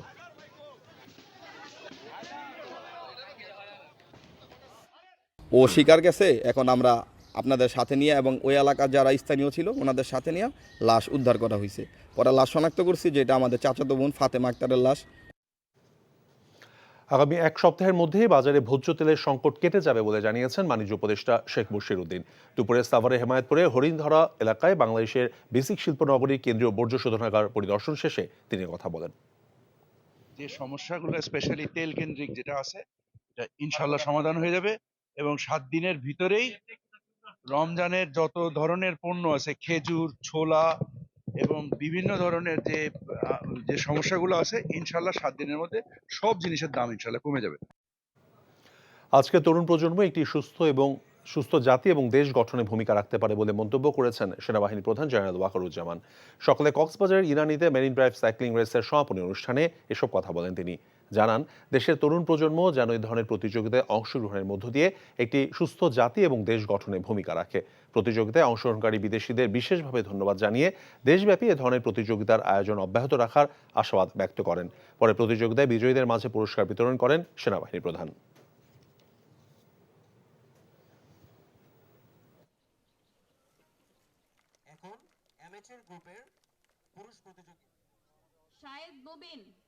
এটা একটা চমৎকার একটা ইভেন্ট ছিল।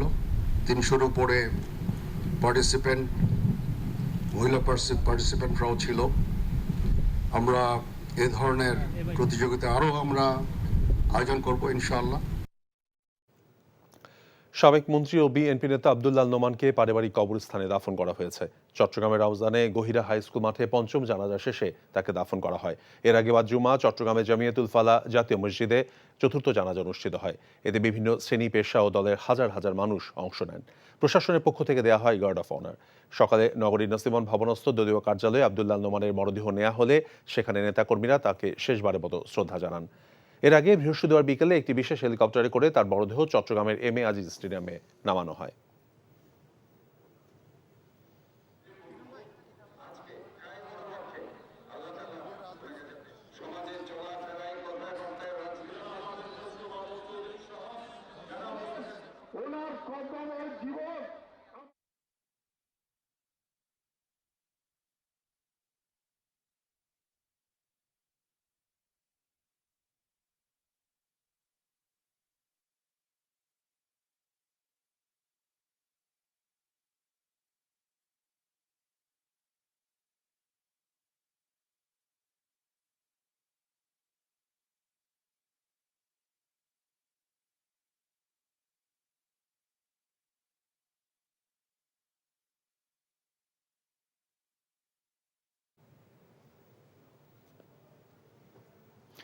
দর্শক, আমরা আবারও যাচ্ছি জাতীয় নাগরিক পার্টির আত্মপ্রকাশ অনুষ্ঠানে আমাদের সহকর্মী নিয়ামুল আজিজ সাদেকের কাছে। আমরা চাই সাম্য, মানবিক মর্যাদা ও সামাজিক ন্যায় বিচারের সংস্কৃতি। আমরা চাই নয়া রাজনৈতিক বন্দোবস্ত। বিভেদের রাজনীতি ভুলে তাই ঘটে যায় মনসুন রেভুলেশন। বাংলাদেশের এই সন্ধিক্ষণে আমরা তৈরি করতে চাই সংস্কারের পথ, খুলে দিতে চাই বৈষম্যের বাঁধ। পদ্মা, মেঘনা, যমুনায় বইছে নতুন মৌজের পানি। সৃষ্টির প্রথম প্রহরের মতো লাল হয়ে উঠেছে এই জুলাইয়ের বাংলাদেশ।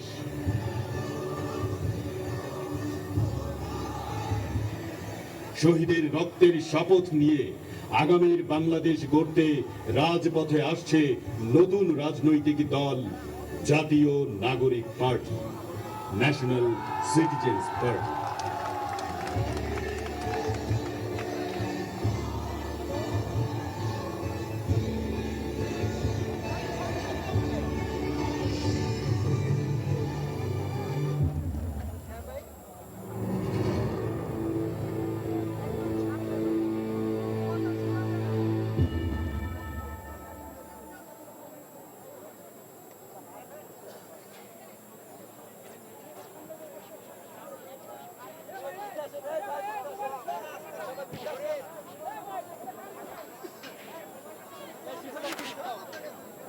হ্যালো,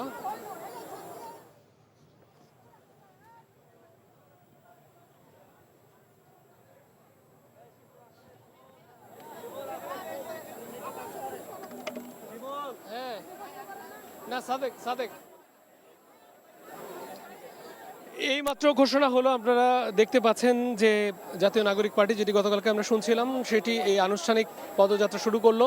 আমরা এখন মঞ্চ উপবিষ্ট দেখতে পাচ্ছি নাহিদ ইসলাম, সার্জিস আলম, হাসাদ আবদুল্লাহ সহ অন্যান্য যে নেতৃবৃন্দ রয়েছেন তারা সেখানে অবস্থান করছেন এবং এখানে তাদের আত্মপ্রকাশের মূল যে ঘোষণা, সেই ঘোষণাটি এখন পর্যন্ত দেওয়া হয়নি। তবে আমরা দেখেছি একটি ডকুমেন্টারির মাধ্যমে সর্বশেষ ঘোষিত হয়েছে যে নতুন রাজনৈতিক বন্দোবস্তের জন্য একটি রাজনৈতিক দল দরকার। সেই রাজনৈতিক দলের নাম জাতীয় নাগরিক পার্টি। সেই ঘোষণাটি কিছুক্ষণ আগে আমরা একটি ডকুমেন্টারির মাধ্যমে শুনতে পেয়েছি। আমরা দেখেছি এখানে কিছুক্ষণের মধ্যে হয়তো সেই নামগুলো বলা হবে, কারা সেই মুখ্য সমন্বয়কের দায়িত্ব নেবে। দক্ষিণাঞ্চলের সমন্বয়কের দায়িত্ব নিচ্ছেন সার্জিস আলম, যেটি আমরা শুনতে পেয়েছি। উত্তরাঞ্চলের সমন্বয়কের দায়িত্ব নিচ্ছেন হাসাদ আবদুল্লাহ, যেটি আমরা গতকাল শুনতে। অথবা মূল যে সমন্বয় করবেন তার নাম হচ্ছে নাসিরুদ্দিন পাটোয়ারি, যিনি আগে নাগরিক কমিটির তিনি প্রধান ছিলেন। তিনি এখন জাতীয় নাগরিক পার্টির মুখ্য সমন্বয়কের ভূমিকা পালন করবেন। এবং মূল যে আহ্বায়ক তার নাম নিশ্চয়ই আপনারা ইতিমধ্যে জেনে গিয়েছেন যে তার নাম হচ্ছে নাহিদ ইসলাম, যিনি উপদেষ্টা মণ্ডলী থেকে পদত্যাগ করে একটি নজির স্থাপন করেছেন বলে মনে করছে বিভিন্ন রাজনৈতিক দল। আমরা দেখতে পাচ্ছি যে এখানে যে দুপাশ মোটামুটি অসংখ্য মানুষের পরিপূর্ণ পুরো জায়গাটি, বিশেষ করে মানিক মিয়া এভিনিউ থেকে শুরু করে খামার বাড়ি পর্যন্ত লোকে লোকারণ্য। আমরা দেখেছি এখানে সর্বশেষ এখানে এসেছে বাংলাদেশের অন্যতম বড় রাজনৈতিক দল জাতীয়তাবাদী দল বিএনপির দুজন কেন্দ্রীয় নেতৃবৃন্দ এখানে এসে উপস্থিত হয়েছেন, শহীদুদ্দিন চৌধুরী আনি এবং বিএনপির জ্যেষ্ঠ যুগ্ম মহাসচিব। উপস্থিতি রুহুল কবির রিজভী বৈষম্য বিরোধী ছাত্র আন্দোলন নেতৃত্বে এখন জুলাই গণ অভ্যুত্থান সংগঠিত হয়েছিল। July-August uprising leaders led new political party named National Citizens Party (NCP) has been officially unveiled amid grandeur at Manik Mia Avenue in the capital Dhaka. A massive crowd of people from all walks of life and Bangladesh's political spectrum has gathered there to join the grand unveiling of the NCP formed by students, embodying the spirit of last year's mass uprising. Many of the invited guests, including families of those injured or killed in the July uprising, leaders of different political parties and foreign diplomats stationed in Dhaka attended the event. The leadership consists of student leaders who played major roles in last year's anti-discrimination movement, which, in the face of violent crackdown, turned into a mass uprising and toppled the fascist Army League regime. The uprising leader Nahid Islam will lead the NCP as its convener. Akhtar Hussain will serve as the member's secretary. Nasiruddin Patwari will be the chief coordinator of NCP. Hasnat Abdullah will serve as the NCP chief organizer for the southern region, while Sarjis Alam for the northern region. Samantha Sharmin will serve as the senior joint convener, while Saliuddin Sifat as the office secretary. The NCP leader said the party's immediate goal is to establish a democratic state where the rights of all citizens, regardless of ethnicity, religion, or social background, are ensured. Additionally, the party plans to adopt several long-term programs, and initially, the number of the Central Committee may range from 151 to 201. Chief Advisor's Press Secretary Shafiqul Alam has said the massacre at Shapla Chottor in 2013 was carried out to secure the Awami League regime's power permanently. He made the comment while speaking at a shadow parliamentary debate competition on the Shapla Chottor massacre today. He said international human rights groups claim that 60 to 61 people were killed in the Shapla Chottor incident, whereas Hefazat claims that thousands were killed. To determine the truth, Hefazat should conduct its own research and present the actual number of deaths and identities of those who died.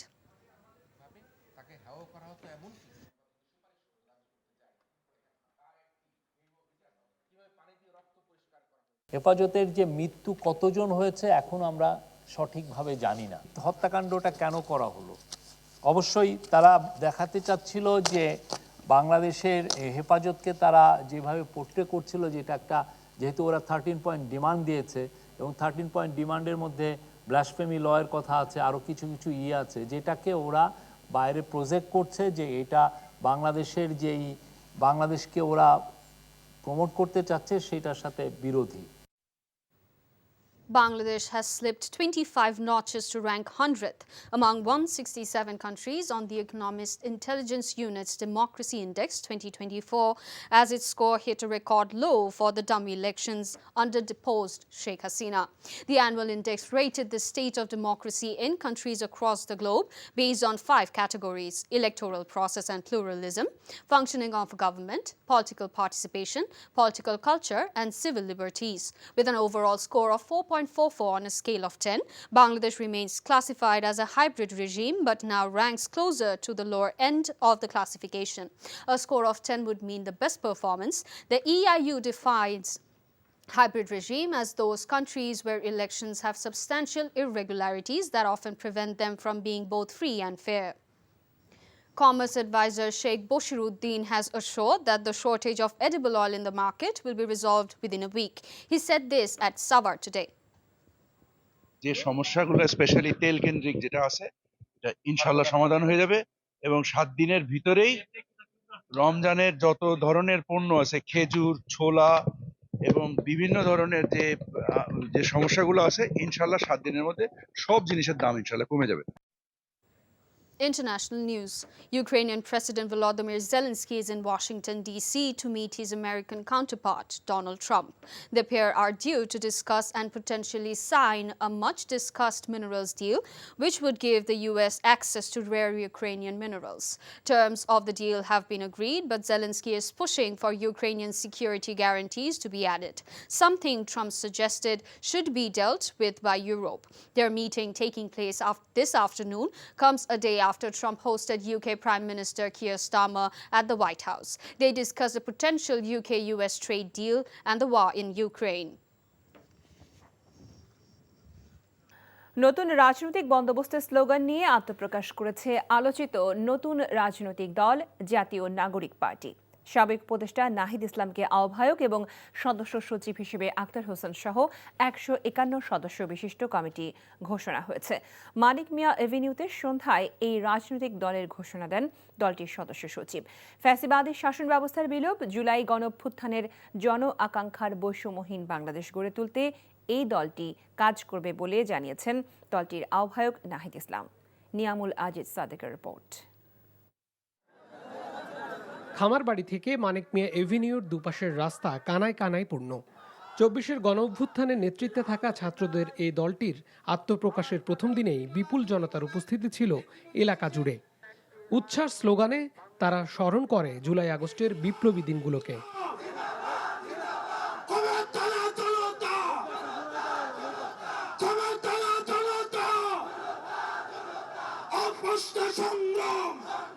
জাতীয় নাগরিক party এনপিপিকে রাজনৈতিক দল হিসেবে ঘোষণা দেওয়া হয় সন্ধ্যায়, যেখানে আহ্বায়ক হিসেবে নাহিদ ইসলাম, সদস্য সচিব আক্তার হোসেন, মুখ্য সমন্বয়ক নাসির উদ্দিন পাটোয়ারি, যুগ্ম মুখ্য সমন্বয়ক হিসেবে আব্দুল হান্নান মাসুদকে রাখা হয়েছে।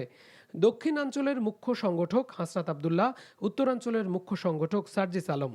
নাহিদ ইসলাম বলেন, বাংলাদেশপন্থী রাজনীতির সূচনা তারা করবেন, যার মাধ্যমে নতজানু পররাষ্ট্রনীতি থেকে বেরিয়ে ফ্যাসিবাদী শাসন ব্যবস্থার বিলোপ করা হবে। আজকে সেই বিকল্পের জায়গা থেকে নতুন রাজনৈতিক দলের আত্মপ্রকাশ ঘটেছে।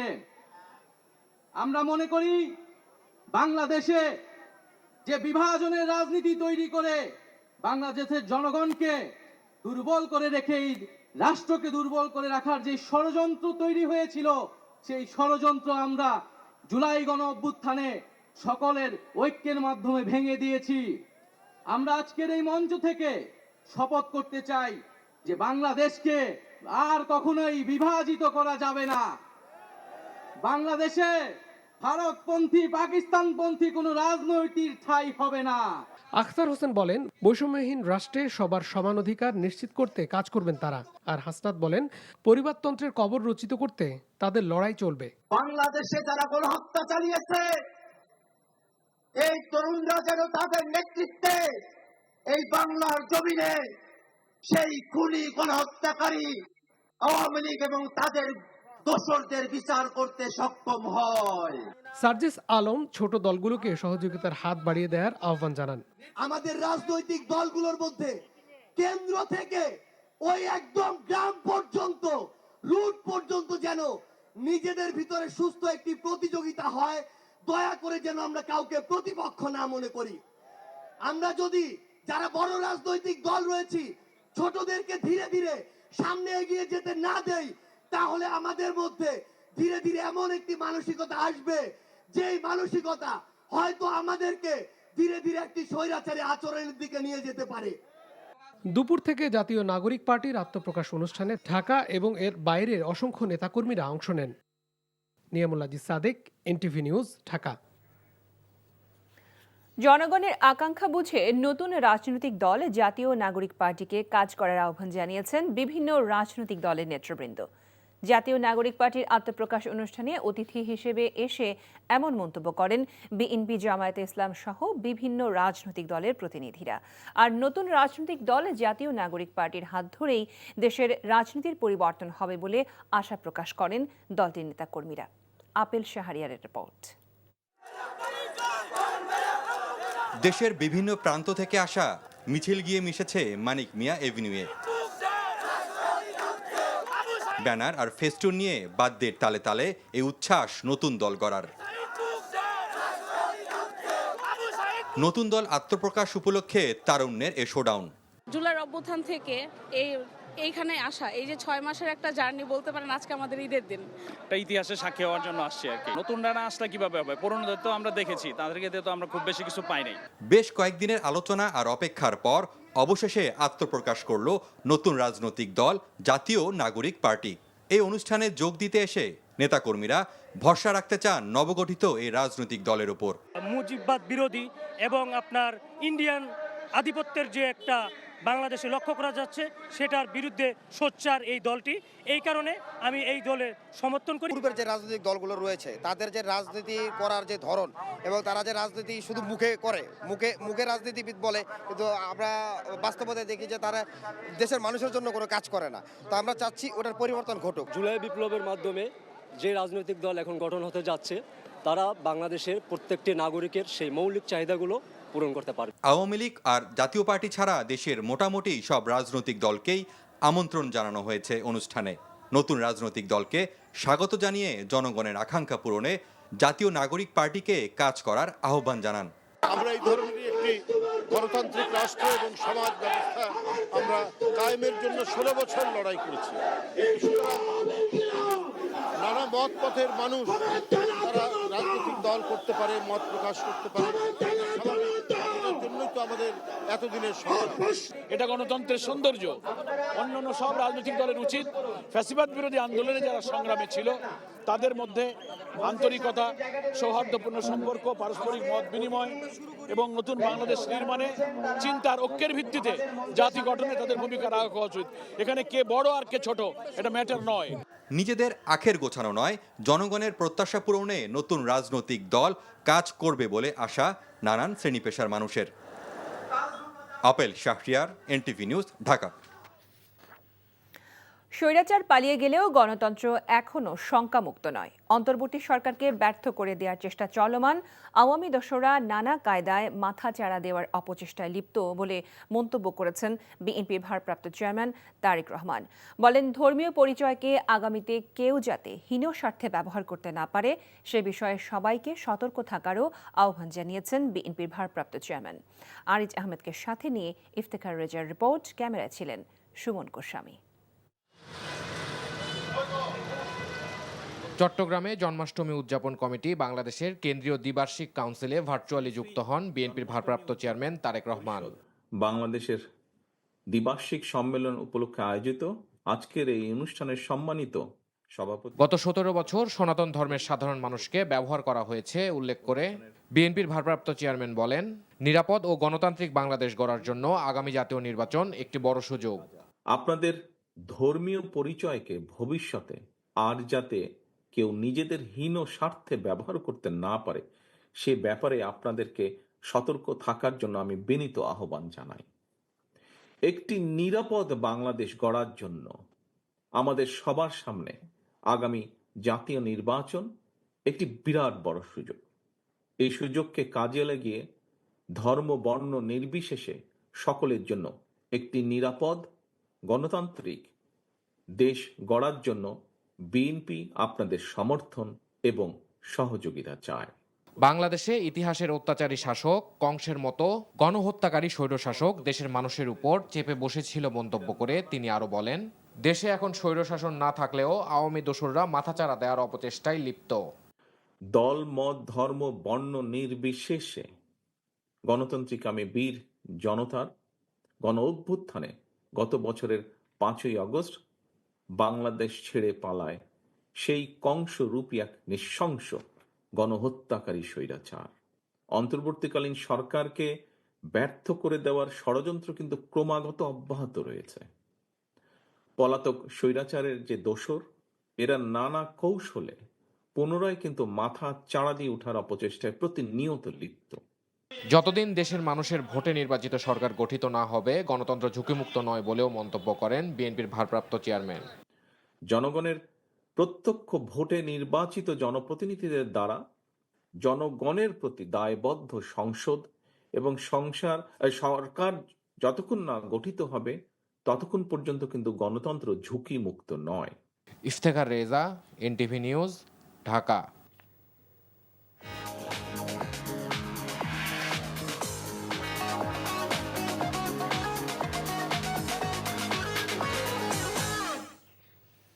মার্কেন্টাইল ব্যাংক অর্থনীতির খবর। রমজান শুরুর একদিন বাকি থাকলেও এখনও বাজারে সয়াবিন তেলের সরবরাহ স্বাভাবিক হয়নি। অন্যদিকে রমজানের আগে বেড়েছে মাছ মাংস থেকে শুরু করে লেবুর দাম, তবে স্থিতিশীল রয়েছে ছোলা, চিনি, খেজুর সহ সবজির দাম। বিক্রেতারা বলছেন, এবারে রমজানে নিত্যপণ্যের বাজার স্থিতিশীল থাকবে আর বাজার মনিটরিং জোরদার করার তাগিদ ভোক্তাদের। আরাফাত ইসলামের রিপোর্ট।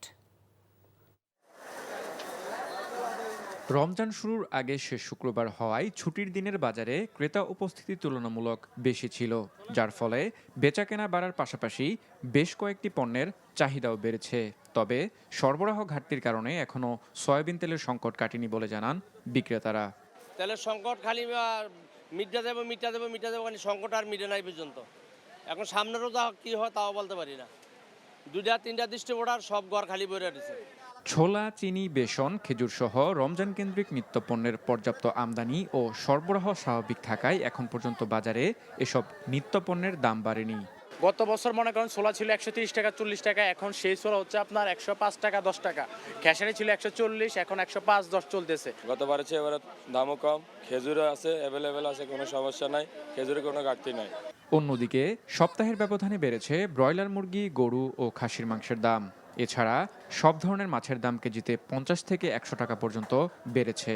ব্রয়লার মুরগি গত সপ্তাহে বেচি 190, আজকে বেচতেছি 200 টাকা কেজি, 10 টাকা কেজি বাইছে। দেশি মুরগিটা কেজি 50-60 টাকা বাইছে, কেজি 670। গরুর দাম 10,000 15,000 টাকা বাইরে যায় গরু। এখন তো বাইছে মোবাইলের যুগ, সিন্ডিকেটের ব্যবসা। চাহিদা বেশি তো, মালের আমদানি কম, আবার রোজার চান রাই। গত 2 সপ্তাহে 750 করে নিচ্ছি, আজকে ম্যাক্সিমাম জায়গায় 780 যাই গেছে। ক্রেতারা বলছেন ব্যবসায়ীদের অতি মুনাফার প্রবৃত্তি থেকে বেরিয়ে আসার পাশাপাশি বাজার নিয়ন্ত্রণে প্রয়োজন সরকারের কঠোর নজরদারি। রমজানকে কেন্দ্র করে আমরা বিজনেস করব, তা আমাদের সাথে বিজনেস করে আমরা সাধারণ মানুষের যে ভুক্তভোগী। রমজানে কম থাকলে সবার জন্য সুবিধা হয়। আমাদের দেশে তো একটু দাম বেড়ে যায়, কিন্তু এটা ঠিক না। প্রায় সব ধরনের সবজির দাম স্থিতিশীল থাকলেও লেবুর দাম বেড়েছে। প্রতি হালি লেবু 60 থেকে 80 টাকা পর্যন্ত বিক্রি হচ্ছে। আরাফাত ইসলাম, এনটিভি নিউজ, ঢাকা। যারা বাজারে অন্যায়ভাবে দাম বাড়াবে তাদেরকে ছাড় দেয়া হবে না বলে জানিয়েছেন মৎস্য প্রাণী সম্পদ উপদেষ্টা ফরিদা আক্তার। সকালে রাজধানীর বাড্ডায় রমজান উপলক্ষে সুলভ মূল্যে মাছ, মাংস, দুধ, ডিম বিক্রি কার্যক্রমের উদ্বোধন করে এ কথা তিনি বলেন। পুরো রমজান জুড়ে রাজধানীর 25টি স্থানে ড্রেসিং করা ব্রয়লার মুরগি 250 টাকা কেজি, দুধ 80 টাকা লিটার, ডিম প্রতি ডজন 114 টাকা এবং গরুর মাংস 650 টাকা কেজিতে বিক্রি করা হবে বলে জানান উপদেষ্টা। প্রয়োজনে এই কার্যক্রম আরও কয়েকটি এলাকায় বাড়ানো হতে পারে বলে জানিয়ে নিরাপদ খাদ্যপণ্য নিশ্চিত করতে সংশ্লিষ্ট সবার প্রতি আহ্বান জানান ফরিদা আক্তার। আর বাজারে নিত্যপণ্যের দাম এখনও স্বাভাবিক হয়নি উল্লেখ করে কোনো ব্যবসায়ী অন্যায়ভাবে দাম বাড়ালে শিক্ষার্থী সহ সাধারণ মানুষকে প্রতিবাদ করারও পরামর্শ দেন প্রাণী সম্পদ উপদেষ্টা। বাজারে অন্যায়ভাবে যারা দাম বাড়াবে তাদেরকে কোনো ছাড় দেওয়া যাবে না। আমরা কিন্তু তাদেরকে সেটা আমরা তুলে ধরবো এবং সেটা আমরা করবো। ধরেন এটা মৎস্য প্রাণী সম্পদের কাজ সরাসরি না, কিন্তু আমরা বাণিজ্য মন্ত্রণালয়, ভোক্তা অধিকার এবং আমাদের স্বরাষ্ট্র মন্ত্রণালয়, বিভিন্ন যে আমাদের সরকারের প্রতিষ্ঠান আছে তাদের মাধ্যমেও আমরা চাই যে জনগণ যেন এবার একটা স্বস্তির রমজান পালন করতে পারে। আগামী এক সপ্তাহের মধ্যে বাজারে ভোজ্য তেলের সংকট কেটে যাবে বলে জানিয়েছেন বাণিজ্য উপদেষ্টা শেখ বশির উদ্দিন। দুপুরে সাভারের হেমায়তপুরের হরিণধরা এলাকায় বাংলাদেশ বেসিক শিল্পনগরের কেন্দ্রীয় বর্জ্য শোধনাগার পরিদর্শন শেষে তিনি কথা বলেন। যে সমস্যাগুলো স্পেশালি তেল কেন্দ্রিক যেটা আছে এটা ইনশাল্লাহ সমাধান হয়ে যাবে এবং 7 দিনের ভিতরেই রমজানের যত ধরনের পণ্য আছে, খেজুর, ছোলা এবং বিভিন্ন ধরনের যে সমস্যাগুলো আছে ইনশাল্লাহ 7 দিনের মধ্যে সব জিনিসের দাম ইনশাল্লাহ কমে যাবে। দেশের বিভিন্ন স্থানে সড়ক দুর্ঘটনায় 4 জন নিহত হয়েছে। লালমনিরহাটে বাস চাপায় চাচা ভাতিজি নিহত হয়েছে। লালমনিরহাট বুড়িমারি মহাসড়কের আদিতমারির স্বর্ণামতি ব্রিজ এলাকায় এই ঘটনা ঘটে। পুলিশ জানায় জেলা ও দায়রা জজ আদালতের একটি নিয়োগ পরীক্ষায় অংশ নিতে সকালে মোটরসাইকেলে খাদিজাতুল কোবরা খুশি ও তার চাচা রমজান আলী লালমনিরহাট যাচ্ছিলেন। আদিতমারির স্বর্ণামতি ব্রিজ এলাকায় পৌঁছালে পেছন থেকে আসা যাত্রীবাহী একটি বাস মোটরসাইকেলকে চাপা দেয়। এতে ঘটনাস্থলেই 2 জন মারা যান। এদিকে সকালে ঢাকা মামা এক্সপ্রেসের মুন্সিগঞ্জের লৌহজংয়ে থেমে থাকা বিকল ট্রাককে পেছন থেকে আরেকটি ট্রাক ধাক্কা দেয়। এতে চাকায় পিষ্ট হয়ে চালক নিহত হন। আহত হয় ট্রাক চালকের সহযোগী। আর গোপালগঞ্জের যাত্রীবাহী বাসের চাকায় পিষ্ট হয়ে মাবিয়া বেগম নামে এক নারীর মৃত্যু হয়েছে। দ্রব্যমূল্য নিয়ন্ত্রণে অন্তর্বর্তী সরকার ব্যর্থ। রমজানকে কেন্দ্র করে যাতে নিত্য প্রয়োজনীয় জিনিসপত্রের দাম না বাড়ে সেজন্য সরকারের প্রতি আহ্বান জানিয়েছেন বাংলাদেশ জামাত ইসলামী ঢাকা মহানগর দক্ষিণের নেতারা। বা জুমা জাতীয় মসজিদ বায়তুল মোকাররমের সামনে জামায়াতের ঢাকা মহানগর দক্ষিণের আয়োজনে বিক্ষোভ সমাবেশে এমন মন্তব্য করেন জামায়াত নেতারা। এ সময় মানবতাবিরোধী অপরাধে কারাগারে থাকা জামায়াত নেতা এটিএম আজহারুল ইসলামের মুক্তির দাবি জানানো হয়। আইন শৃঙ্খলার পরিস্থিতি নিয়ন্ত্রণে সরকারকে কঠোর হওয়ার আহ্বান জানান নেতারা। এ সময় তারা চাঁদাবাজদের হাত বদল হয়েছে, এদের বিরুদ্ধে ব্যবস্থা নেওয়ার জন্য জরুরি আহ্বান জানান। এছাড়া রমজানে সিনেমা হল, মদের বার এবং দোকান বন্ধের জন্য জোর দাবি জানান তারা। পরে একটি মিছিল কাকরাইল হয়ে বায়তুল মোকাররমে এসে শেষ হয়। বাজার সিন্ডিকেটে আওয়ামী লীগ ফ্যাসিস্টদের রেখে যাওয়া সিন্ডিকেট এখনো সরকার ভাঙতে পারে নাই।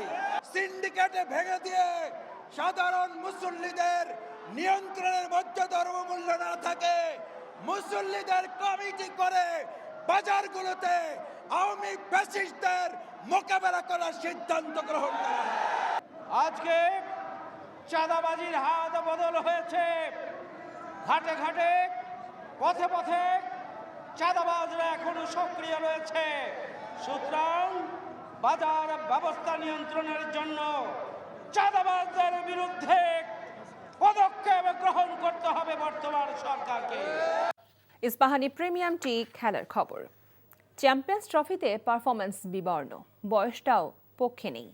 মুশফিকুর রহিম ও মাহমুদুল্লাহ রিয়াদ শেষ ওয়ানডে খেলে ফেললেন কিনা তা নিয়ে সন্দেহ থাকলেও এটা অনেকটাই নিশ্চিত যে ভবিষ্যৎ পরিকল্পনায় তাদের না থাকার সম্ভাবনাই বেশি। তাদের অনুপস্থিতিতে বাংলাদেশের মিডল অর্ডারে যারা সুযোগ পাবেন তাদের সেরাটা পেতে লম্বা সময়ের জন্য সুযোগ দরকার বলে মনে করেন বাংলাদেশ দলের সাবেক অধিনায়ক রাজিন সালেহ। এছাড়াও খেলোয়াড়দের ব্যক্তিগত প্রস্তুতি নিয়ে সচেতন হওয়ার পরামর্শ দিয়েছেন তিনি। নিলয় মজুমদারের রিপোর্ট। ওয়ানডেতে বাংলাদেশের মিডল অর্ডারের দায়িত্বটা এক যুগেরও বেশি বয়ে বেড়াচ্ছেন মুশফিকুর রহিম। দলের প্রয়োজনে খেলেছেন 4-5 এমনকি 6 নম্বর পজিশনেও। ব্যাটিংয়ের ক্রম পরিবর্তন হয়েছে মাহমুদুল্লাহ রিয়াদের বেলাতেও। নিয়মিত 6-7 খেললেও 2015 বিশ্বকাপে 4 খেলে পেয়েছিলেন সাফল্য।